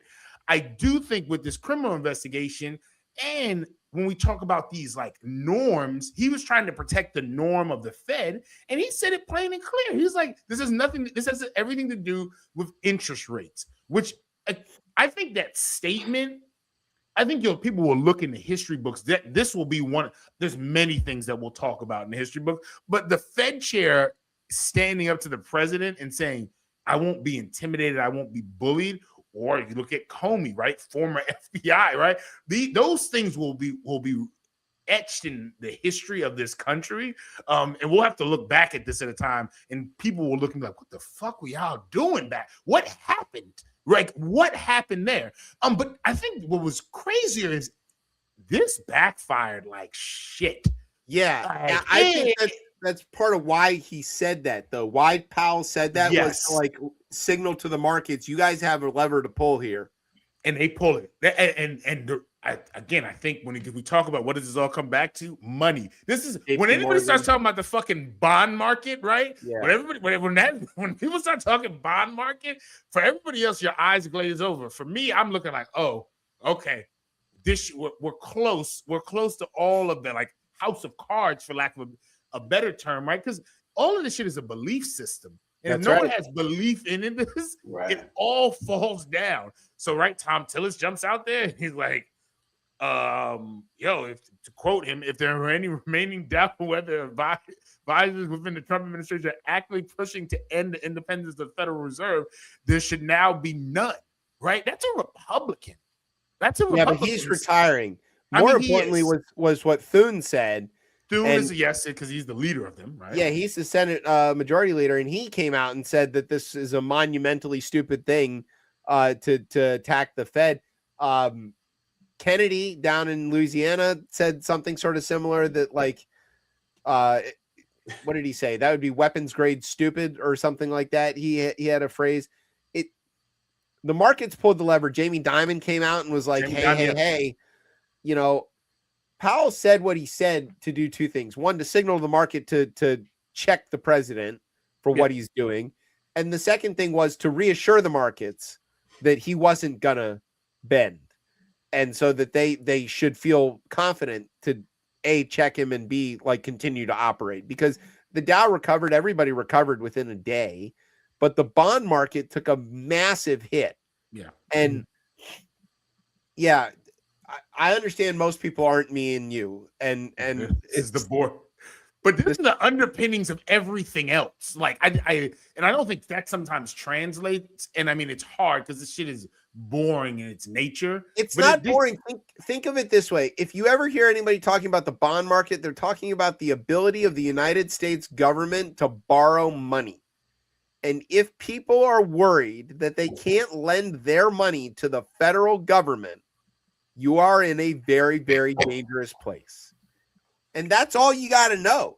Essentially, the rate, right, is what the government has to pay to borrow your money. If you think the government is good for their paying it back, you don't charge them that much. If you think they're not good for it, or it could get a little hairy, you're going to charge them a lot of interest. The rate's going to increase. That's what you got to know. That's it. You don't have to be an expert on curves and yields and all this. No. When the federal government's got to pay high interest to borrow money, bad news. Bad news. And that's what will happen, is happening as a result of this interference. He's also ensured that he doesn't leave the committee. He's ensured he does not step down. I think if I'm taking bets, I'm saying that after his chairmanship ends, he sticks around. Yeah, which he's not going. Never happens. It never happens, but there's no way that he's going to have to. He has to stay around, and that's going to open up. They're going to still go after him and try to have him removed from that. They went after Cook. They couldn't get her. Exactly. Yeah, they couldn't get her. Yeah, they could. Well, actually, I don't know. The Supreme Court, they. No, they defended her. Have they cleared that? Yeah, that's over. That's over. He's got nothing on her, and also the fake attorney that he sent to prosecute. Yeah, that was what it was. Is not a real attorney. Yes, and she's illegitimate. And two judges in Richmond, one of which was appointed by Trump, each of them wrote 24 pages of, "Hey, lady, get the fuck out." So that's a lot to write. 24 pages of why somebody. I mean, it's obvious, right? She's Lindsay Halligan was appointed illegally. She's not legitimate in her role. And here's the statute, and here's the bit of precedent that shows it. That could fit on like 2 pages, single spaced. And instead, they expanded it to 24 pages of here's several reasons why you should get the fuck out of here, lady. And that's good. Okay. Let's go into more exciting news. Oh, I get to talk about Mississippi. Now, normally when I talk about Mississippi on this show, it's not usually, with glowing praise for our friends down there in Oxford or wherever. This time, literacy rates on the up. Yeah, actually, it's way better than it is here. Yes, you didn't believe me when I told you that. I didn't believe you. You did not believe me. I had to send you the stats. It's kind of crazy. But I stand corrected. Or sit corrected. It's because the woman from Maryland went actually down to take that over, which is kind of odd how that happened. That's right. That's how that works. Yes. Okay, so here's what happened. There is a synagogue in Jackson, Mississippi. What? One. There's one. Just one. That's crazy. You know, one. All 17 of my cousins that are down there go to that one. Like there's not many of us, so we don't need very many synagogues. There's one, just one. It's been there for a long time. And over the years, it's, Mississippi, right? So synagogue in Mississippi, I mean, that's a rough sentence. Look, when your folks went down there with my folks, trying to help some people to vote, didn't work out too well for anybody around there. A little rough. Yeah, a little rough. Not cotton, yeah. Those guys on the horses and the cloths. So back in the 60s, right, this synagogue got attacked. In 1967, I think it is. Because of, that. And the Klan has always been kind of like, unplussed with our existence and certainly with that building. Yeah. And so, so they've been through some tough times, but it's weathered it and it stood, and the people have rallied around it. And I think it's an Episcopal church or Methodist church. It's a Methodist church. It's across the street that they have basically, when the synagogue got burned back in the 60s, then they gave them space, and they've been sort of like tied together, as a group. So then this kid, Stephen Spencer Pittman, this guy, look at this fucking guy. Yeah. Whew. He's 19, and he set the place on fire, and he like did it badly. He poured a bunch of gas in there, got caught on the cameras, and then he called his dad and was like, "Hey, Dad, I'm about to burn the synagogue." And his dad was like, "Please don't do that." And he was like, "Nope, I'm doing it." And he hung up, and then he lit it on fire, and he burned himself really bad. So then he called his dad back from another phone, and then he's like, "Hey, I'm on my way to the hospital." So he goes to the hospital, and then he takes a picture of himself burned in the hospital bed and posts it on Instagram before the cops get there. It's a disease. It's like take away like racism and prejudice as that disease, but this disease of the phone and Instagram is crazy. That's crazy, man. Wait, hold on. He was like, "I'm about to go down, but let me get some clout first." Right. And to the very end. So when I read the phrase "scripture-backed fitness," all I could think of was the Righteous Gemstones. Yes. If you've ever seen that show, scripture-backed fitness. Yes. Yeah. I'm not sure. Is that just lifting Bibles? They're pretty good. No idea. That's what Moses was doing up there on Sinai, right? Those stone tablets, they're really heavy. And he was just so CrossFit gym. Yeah, it was Sinai was the first CrossFit gym. That's hilarious.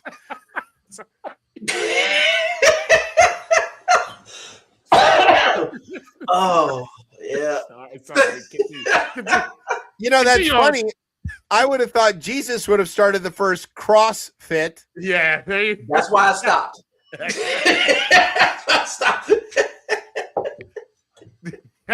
So anyway, so this kid from across, burns the synagogue. From a bar, Oh no! Sorry, excuse me. Sorry. So tough. Oh, it's a rough show. So the kid burns the synagogue, right? And the cops get him because the dad called the cops. He's like, "Yo, I know who did it," and they get him, and he confessed. What are you sitting around as a father, and you're sitting on the couch, and like. And your son calls you, and he's like, "Hey, Dad, I'm about to commit a hate crime." Yeah, dumbass boy. And it's Mississippi, right? So he's like, "Which hate crime?" And then he was like, "I'm going after the Jews." And his dad, 911 hung up like 3 times. It's like, "Oh, that's okay." Yeah, right, yeah. That's fine. Again, hey, no. Another operator. Call me back when you're going after somebody that I care about. So Yeah, so the cops get him, and he confesses, right? And he tells in his arraignment or whatever from his hospital bed, he's like, "Oh yeah, because the Jews are doing things with Satan or whatever nonsense he's spitting." That's not really the He's story. the one with the fire. Yeah, right. Only person doing shit with fire. We don't mix well with fire. There was this incident in the 40s. It was not good. It's just, it's like us in boats. Yeah. Same shit. No, I'm fucking around with the fucking boats, man. All right, so that's not the story, though. The story is that as of press time right now, there has been not a single statement about this horrific act of anti-Semitism from the White House, from J.D. Vance, from Department of Homeland Security. Not a single one. Now, in Minnesota, where one of their guys shot somebody and killed her dead, minutes, and Cowboy Barbie is out there going, "Oh no, well that guy, the officer got run over and dragged for miles. He had to shoot in self-defense." Wasn't true. J.D. Vance took no time, away from his filing divorce papers from Usha to go and say, "Oh no, this was definitely, the self-defense and all." But this administration that took money from Harvard, Columbia, all these places, came after Michigan, all of these places for their anti-Semitism. Here they have a moment. They have an opportunity, right? They have a chance to not be the Nazis. But instead, they are radio silent. And we're minutes from them proclaiming this dude, Spencer Pittman, as a very fine person, and probably less than 6 months from some sort of federal pardon and possibly a job in the administration. He'll be there when like Benjamin Netanyahu comes by. Right. Yeah. Special envoy to no one will say anything. It's a social media man. Exactly. Right. It was crazy. Stephen Miller will welcome him with open arms. And I have no clue what's going on anymore. That's who we need to talk about. Okay. It's Miller and the friends like him. Okay. Look, fellow tribes people, we can leave the goyim out of this for a minute. Guys, listen up. These guys are not our friends. I don't care if Stephen Miller tells you that they're friends. They're not. It's not cool, man. They're going to get him too. Yeah, yes. They're going to get him too. When they all come back, right? When the Fuentes guys get up and take over, they're going to be like, "Come here, Stephen Miller, if that's your real name." Yeah. Right. And it's get on the fucking train. They're not our friends. And whenever they say, "Oh, they're fighting for us, they're defending us against anti-Semitism," what they mean is they're attacking Muslims and Arabs, and that is not the same thing. This right here is white supremacist, anti-Semitic, Klansman bullshit. And this administration hasn't said a fucking word about it. So if I hear another one of my friends, cousins, or otherwise talking about, "Oh, this administration, Trump, is a friend to Israel," you don't get to be a friend to Israel or a friend to Jewish people and let something like this go. He's a friend to the Israeli government. He's a friend of Netanyahu. He's not even a friend of the I guess government. It's a better direct one. He's a friend of Netanyahu. Right. Yeah. There you go. Let's just be clear. Guys, get your bats. Mind yourself. Pay attention. Look who's around. It's not a good time. Okay? 2A. That's the whole reason. I thought that's the whole reason for this. Like we're talking about the text, right? I'm not saying not to. I'm just saying also there's a satisfaction in that sound of the melon smashing, just it's fine. Louisville, Easton, whatever your preference is. They got those new composite ones that they're real light and they got good bat speed. Can't win. I never heard someone win stand your ground case with a bat. Torpedo bat. Yeah, one of those Yankees ones. Oh God. All right, and then let's go on with like this thing about Minnesota. Okay, we talked about this briefly last week. It's gotten we've worse. got some possible autopsy reports that show that she was shot. The lady that was shot, Renee Good, was shot, in her arm and in the side of her head from the side window. This fucking guy too also has had his phone out as well and gave while the he phone, did it. Gave the phone or put the phone away so that he could have a trigger finger ready to go. Insane. And all the video is very clear what happened here. She's driving away and he shot her. Okay. The protests now are expanding. And it's Minnesota and it's January. It's cold as shit. And people are still out there. The city of Minneapolis has 600 police officers, which I thought was pretty low for a city that size. There are 3,000 ICE in that city right now. Wow. That is 5 times the number of sworn officers in the city of Minneapolis. They are right now the thin blue line protecting the people from the ICE or the ICE from the people. It's not clear where this is going. The violence is increasing. ICE is shooting at more people. They shot another person. They had some story about being attacked with a snow shovel. We're learning that the ICE agents are untrained. They can't pass any of their entrance examinations. There was a reporter who applied for a job at ICE who failed her drug test because she was smoking weed as she did it and was still given the job offer. Wow. The bonus too? Yeah. I mean, she didn't sign the thing to get the bonus. Yeah. None of them can pass the physical fitness test. Many of them have had their training skipped because their resume contains the word officer. And so therefore they don't have to go to firearms training, because when Grok, which I'm not making this up, the AIs that are reading their resumes see that, they are calling it police officer, and therefore they don't have to do the training, even if it says like compliance officer or finance officer or any of these other kinds of things, board officer of the local, Rotary Club. They're skipping their training. Do you know how many days of training these guys get when they join ICE? What is it, like 72 hours or something like that? Oh, no, it's more than that, but it's a very specific number. You want to take a guess? 69 hours. It's funny. 47 days. Oh, Why okay. 47 days, you might ask? I was going in the wrong. I got it. I see. They get 47 days of training. The wrong way that way, but 47, that's not good. 47 because Trump is the 47th president. Yes, exactly. Yeah. They're untrained. They're ill-equipped. These guys, many of them can't read and write. They're failing open book tests. They don't know the law. They don't know what they're doing. These are clearly the perfect people for a secret police.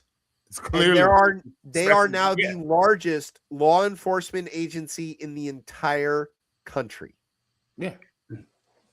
There are more sworn ICE officers than there are FBI agents, than there are any other law enforcement agency in this country. And if you don't think that this whole thing is about gathering up some sort of militant paramilitary group that can be turned on whatever target they want it to be, you are woefully asleep.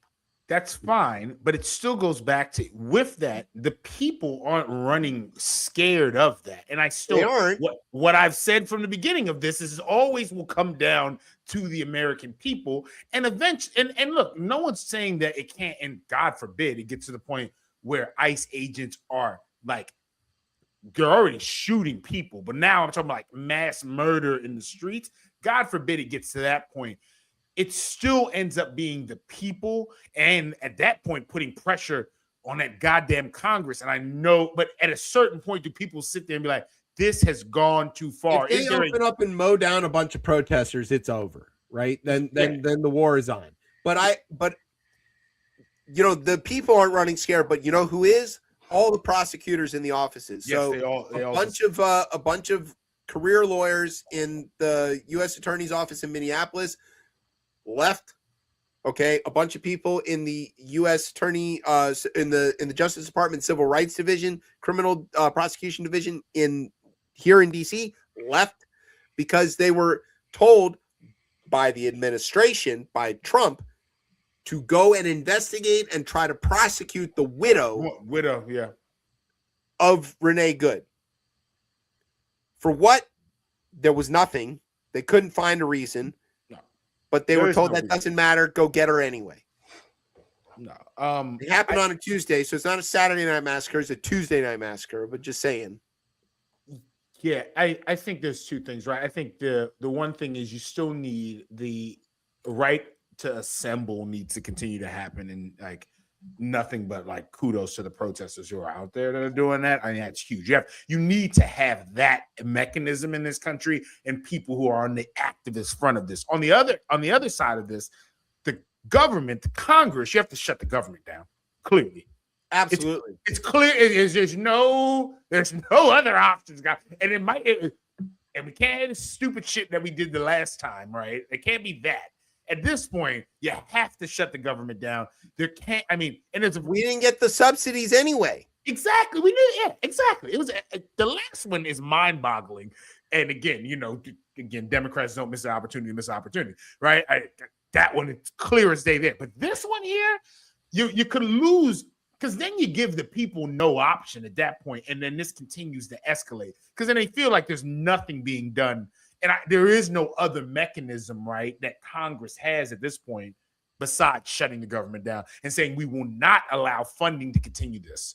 No, but it's already funded. That's the problem. Well, yes. They got $178 billion in the one big ugly bill, and so they can't stop it, but they can shut everything else down. They can shut everything else down. Okay, you want some irony on top of irony? Not really, but let's go.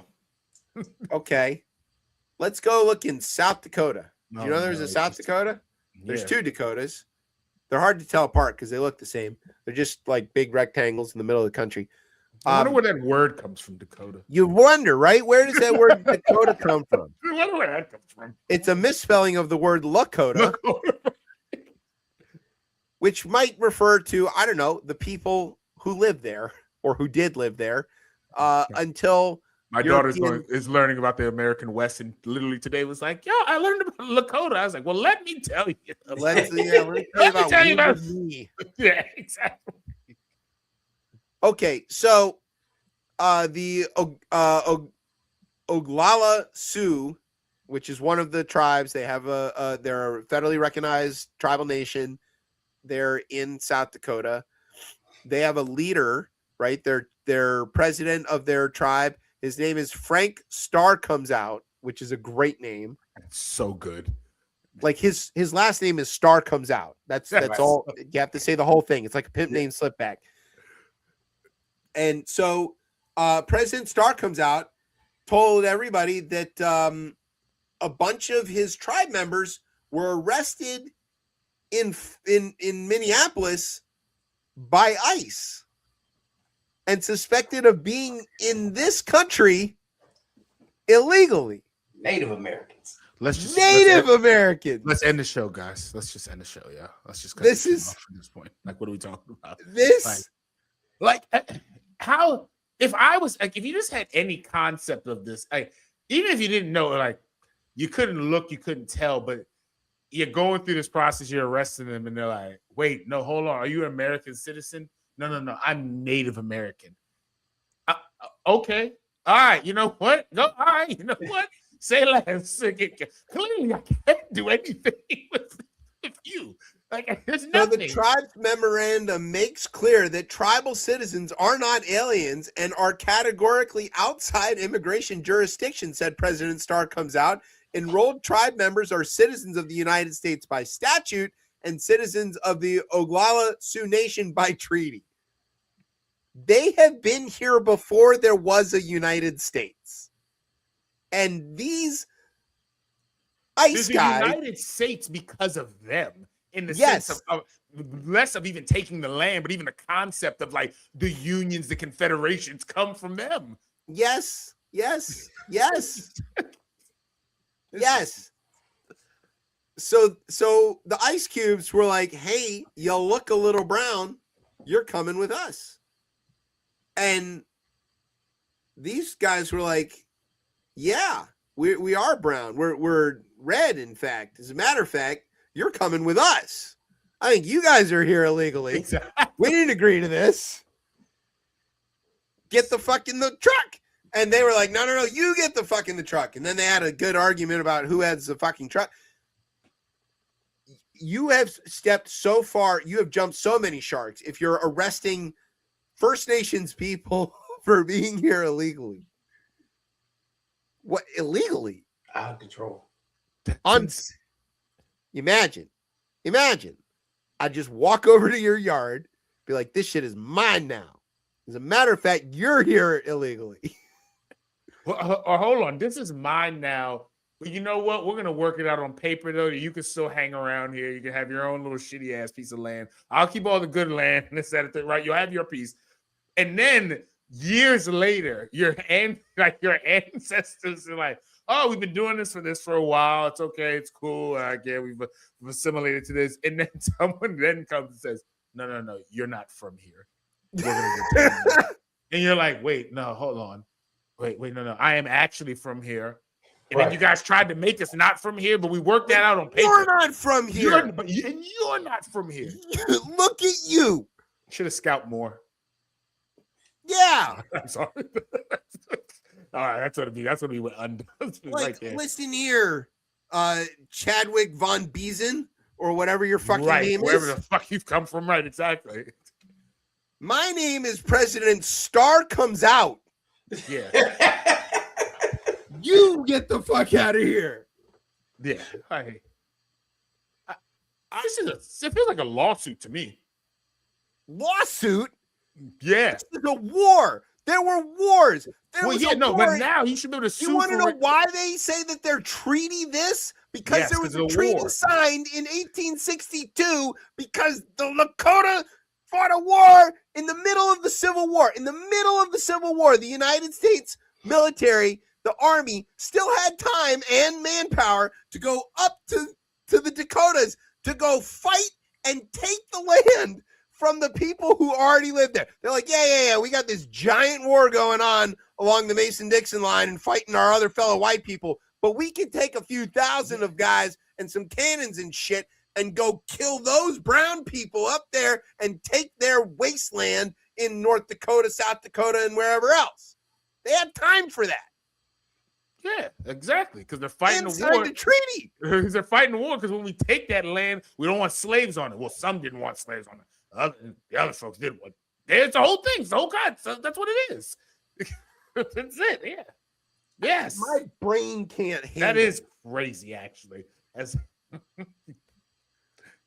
We're in a glitch. Clearly, it's clearly like I can't wait to talk about this time in the refugee camps. I'm 100% sure that the arresting officers didn't even know what any of that meant.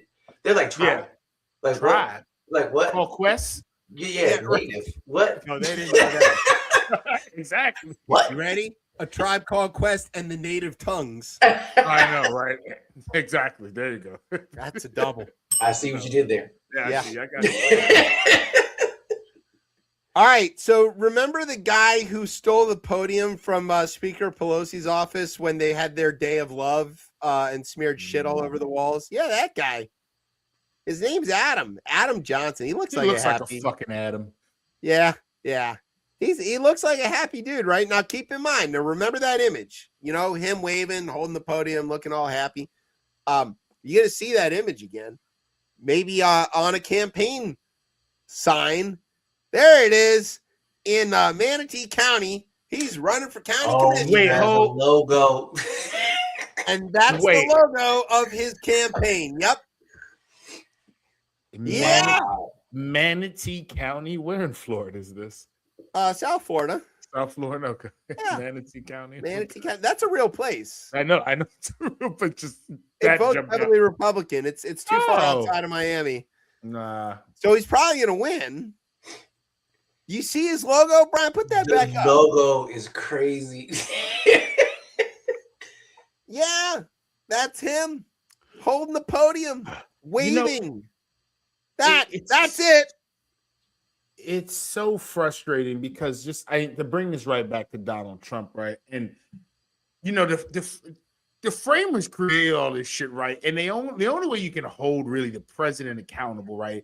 There's no like, obviously the juries and like you could be criminal cases, but the main idea was to stop people like this when they've abused the power, to never allow them to go ahead and take office again, right?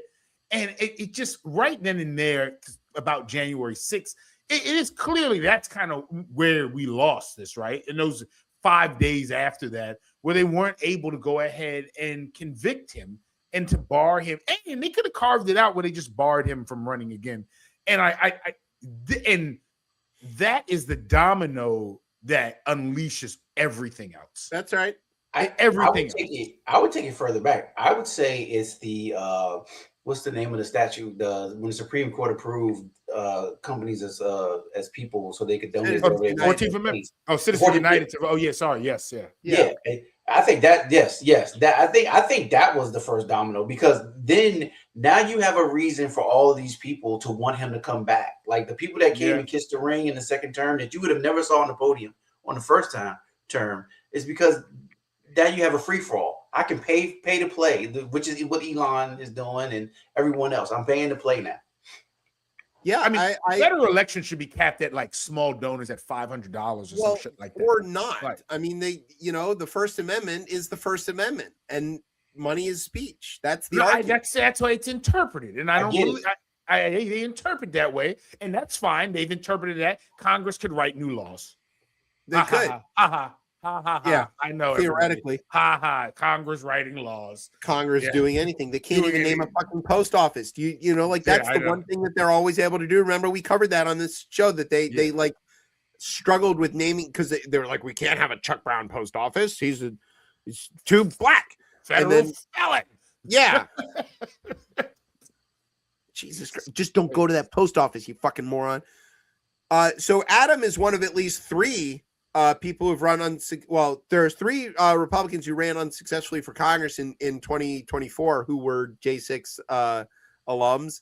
And then, there's several more. There's one guy, Jake Lang, who was charged with assaulting an officer, civil disorder, and other crimes before he was pardoned. He recently announced that he's running for Rubio's old spot. Because why wouldn't you? Why wouldn't you? I mean, you got pardoned. You got pardoned for an event, which I still will say that is bigger than 9/11. We don't even. Again, it wasn't on. I want to be clear that the DHS is saying that their justification for shooting at people who are not harming them is because they feared for their lives and their safety. And these guys got pardoned for actually attacking law enforcement. Killing law enforcement. Yeah, they got pardoned for that. So, that was a bad day for me. I was just watching it on TV, but man, I mean, I agree with you completely, Tez. It was jarring for our democracy. I mean, it's ridiculous. And we see it all happening now. It's still happening. I don't think it stopped happening, right? It's slowed down and it's happening in different ways, whether it's the protests over Tina Peters in Colorado, or whether it's the number of people running to or trying to run for county commissioners or county election officials to undo the elections and get control of the apparatus. That is still January 6th. Absolutely. And to the point about whether it's 9/11 or similar, I never processed 9/11. I think we talked about that before, that I just sort of like look at it as a data point in history because I can't really process it. I kind of have to look at this too because I remember it happening, and because I had friends who were there who were calling and saying like, oh my God, get my go hug my family for me. I'm maybe too close to it, too traumatized by it to really interrogate it directly without losing my mind. So I just don't. And, it's very healthy.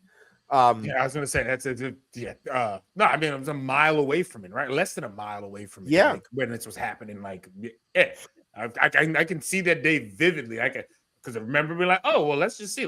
This is going to see how this count goes, right? It's the first time we're actually going ahead and figuring out this has become a thing, right? Because less alone of them attacking it, but just the actual count. The act of it happening. Nobody had ever watched that before. Because we knew that people were going to object to these. That was already. I was watching to see Ted Cruz be an idiot. Yeah, exactly. And then I remember I put my daughter for a nap time, and I kind of dozed off. And when I woke up, it was the dude in the leg with its fist up, and I was like, wait, first the woman on C-SPAN was white, but she was pale, and I was like, what the fuck is going? You look at me, what the hell is going on? And then they cut to that scene with him in the chair. I was like, oh, let me go on my back. Oh, I looked down to what? I can see the Capitol from where I was at, and I was like, oh, here we go, we're here, yeah. That night in DC was insane. That is an insane night. I have to try to not think about it. It was wild. And I meant specifically in like the terms of like the impact on our continuing democracy. I think the impact will continue to reverberate. Like you said, I mean, it's still happening. It's still happening. 6 years later, 5 years later, whatever it is. The dominoes still falling right from that day. Yeah, I'm convinced that this is still, and I'm convinced that Trump pardoned these guys specifically to create a group of brown shirts that he can use to go, instigate violence in other places. I think at his beck and call. I think some of those people will do that. I do think there's a variety of those people that realize that. Like, I don't think every one of them is like, oh, I'm still. Those people who spent however many months, I don't really spent years in jail at that point. I mean, a few of them spent a couple years. Yeah, it's mostly a few months. I mean, most of the folks are a few months, but I do think there's a decent amount of those folks who are like, and maybe they still voted for him. I don't think they'll get activated like that again, because there will be repercussions for this eventually. Now, whatever that looks like, and the repercussions could end up being what they need to be is hardening this goddamn Constitution so that shit like this can't actually happen. And they need to collect up everybody who had anything to do with it and throw them under every fucking jail there is. I think it's impossible to do that now. Okay, well, Kilauea is currently erupting, so just chuck them in there for a little while. They've been pardoned. I just collect them up with like an excavator and just drop them in the volcano, and then it's all over.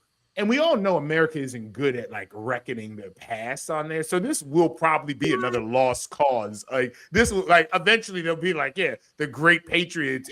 But it is, I think it's up to us and for folks to always challenge this. But every one of these January 6th, there will be like on 9/11, no one's like, yeah, man, there were good people on both sides. Right. Bin Laden kind of had a point. No, nobody's saying that. It's nobody says that. No, nobody says that. That will happen with this. There will be. It's already happened. They're all happening. But I'm saying this will happen forever. It will happen forever. Yeah. It'll be like the Confederacy. Oh, those people were just fighting for their own way. Yeah. All right, I've had enough of that. I was going to tease Brian about Harbaugh going to the Steelers and Tomlin coming to Baltimore. Tomlin could still do it, but it looks like Harbaugh's going to the Giants. He's on the Giants. So that's that makes that joke not funny anymore. So, but Brian, I did say that. Actually, I do have the proof of what I said last week. You have it queued up? Are you ready to shame us? Here we go, folks. Well, I think that we're on. I told this to many people. I'm gonna say this. I'm gonna told this to many people. John Harbaugh may be fired, but Mike Tomlin is on that hot seat. I do not see the Pittsburgh Steelers beating Houston, and if they surprisingly do, they will not get anywhere past the divisional. Mike Tomlin is actually out this door within the next week. Tomlin's in trouble too. I think that Harbaugh and Tomlin were the longest tenured head coaches in the league by a lot. by like orders of magnitude. Yeah. And with the exception of Andy Reid, and Andy Reid's a legend, and nobody can touch him. But like, I think that these guys, if one goes, then the other is vulnerable. As long as that is true. One goes, the other was vulnerable, and the sad thing is, Tomlin didn't part ways. He just walked out the door by himself. He just kept walking. He still own his rights. They could trade him. Yeah, that's the thing. He could be traded. He could be traded. I think Tomlin is going to be taking a break. Yeah, he'll be on Fox. He's definitely he'll be on CBS. Let's be clear. It's AFC. He's going to be on CBS, but Fox has the money. All right, so Brian, we need you to explain to us what the fuck is going on with the Canadians and the people in Bahrain. And I was afraid to print this story. Yeah, this is the most strangest story. So apparently there is this Canadian adult boutique store by the name of Bonjibon. Yeah, Bonjibon. And apparently someone was either ordering or it was accidentally shipped to a naval base in Bahrain. And apparently don't like that over there. Yeah. So the owner of the shop, Grace Bennett, she got got an order from the quote unquote Department of War, pretty much getting a statement stating that pornographic materials or devices are not allowed into the Kingdom of Bahrain. Adult items identified during X-ray mail screening. So yeah, she wasn't aware of this. MAIL, mail. Yes. As in the postal service. The typical mail. So someone accidentally got a bunch of butt plugs and vibrators in their naval sack. So it is I don't know, it's the most weirdest thing. But the thing here is the fact that the Department of quote unquote war has an issue with this shit. It is, and I understand there's, in whatever other countries they have their, issues or their prohibit and restrictions on pornographic materials is understandable. But if last I checked, isn't a naval base an American soil? Yeah, but it's still got to get into the country. I don't know. I mean, this isn't helping the Navy's reputation. Let me just say that. Well, there's some horny folks, man. No. That's not the reputation I'm talking about. Yeah. Someone alerted the Crown Prince of Bahrain that this shit was coming in. He sent a call and was like, I don't know. You want to foul my country? Actually, it's a military base. I'll tell you, when I deployed to Iraq as a civilian with Department of Defense, and that was this whole topic was like beat into you into train, because I wasn't going to Bahrain, I was going ultimately to Baghdad, but you had to go through Qatar in order to get there, which has the same kind of laws. And so you couldn't have had anything transported in your bag or mailed to you that would, it was like a whole half day worth of beating it into people. Like, no, seriously, leave anything that is even questionable behind. Yeah. The Navy has this reputation of 100 sailors go get on the submarine and 50 couples come back and all this kind of stuff. And then it turns out they're shipping butt plugs and vibrators to each other. It's just not good. And I thought Hegseth was fixing this, right? He said that he was going to get rid of all the gay sailors or whatever. He's not great at it. He's bad at that too. He don't go to Bahrain because they don't have booze there. No way, can't be there. Can't ship that in. All right, or maybe I'm sure he's got some things. I've seen some shady looking Listerine bottles come by my desk here. All right, you hear that music, which means we've come to the end of the show. We want to say thank you so much to Bo Wheeler for hanging out with us. Thank you. Amazing. We got to have you back. We're going to do a show from your venue, right? We got to do that. Absolutely, please. Would love to do it. All right, and if we need a guest host, you're already signed up. So please, whenever you want. No. So I can take a week off. Let me look for my PTO time right now. We got someone to say hello. Let me send you. Hold on, look at the PTO right now. Thank you so much for having me. I really appreciate it. We really had a great time. And tell everybody one more time the website where they can get all the stuff. www.awsco.co or arthurwheeler.com. There you go. All right, go check that out. We want to say thanks to our radio partners, the Bahrain Butt Plug Company and the Mike Tomlin Hair Plug Company. Thanks to NOTN for keeping us on for another week. Maybe, don't know. East Asian Tea Company? Yeah, something like that. Thanks to our home on the interwebs, coplaymedia.com. And thanks, as always, to our family here at Beltway and Rip Radio for making us sound as smooth as Bo's Washington Commanders whiskey. All right. Where can everybody get you on the socials there, Tez? You can find me on Blue Sky at DC Cortez. And I've deactivated my Instagram, so don't look for me for there.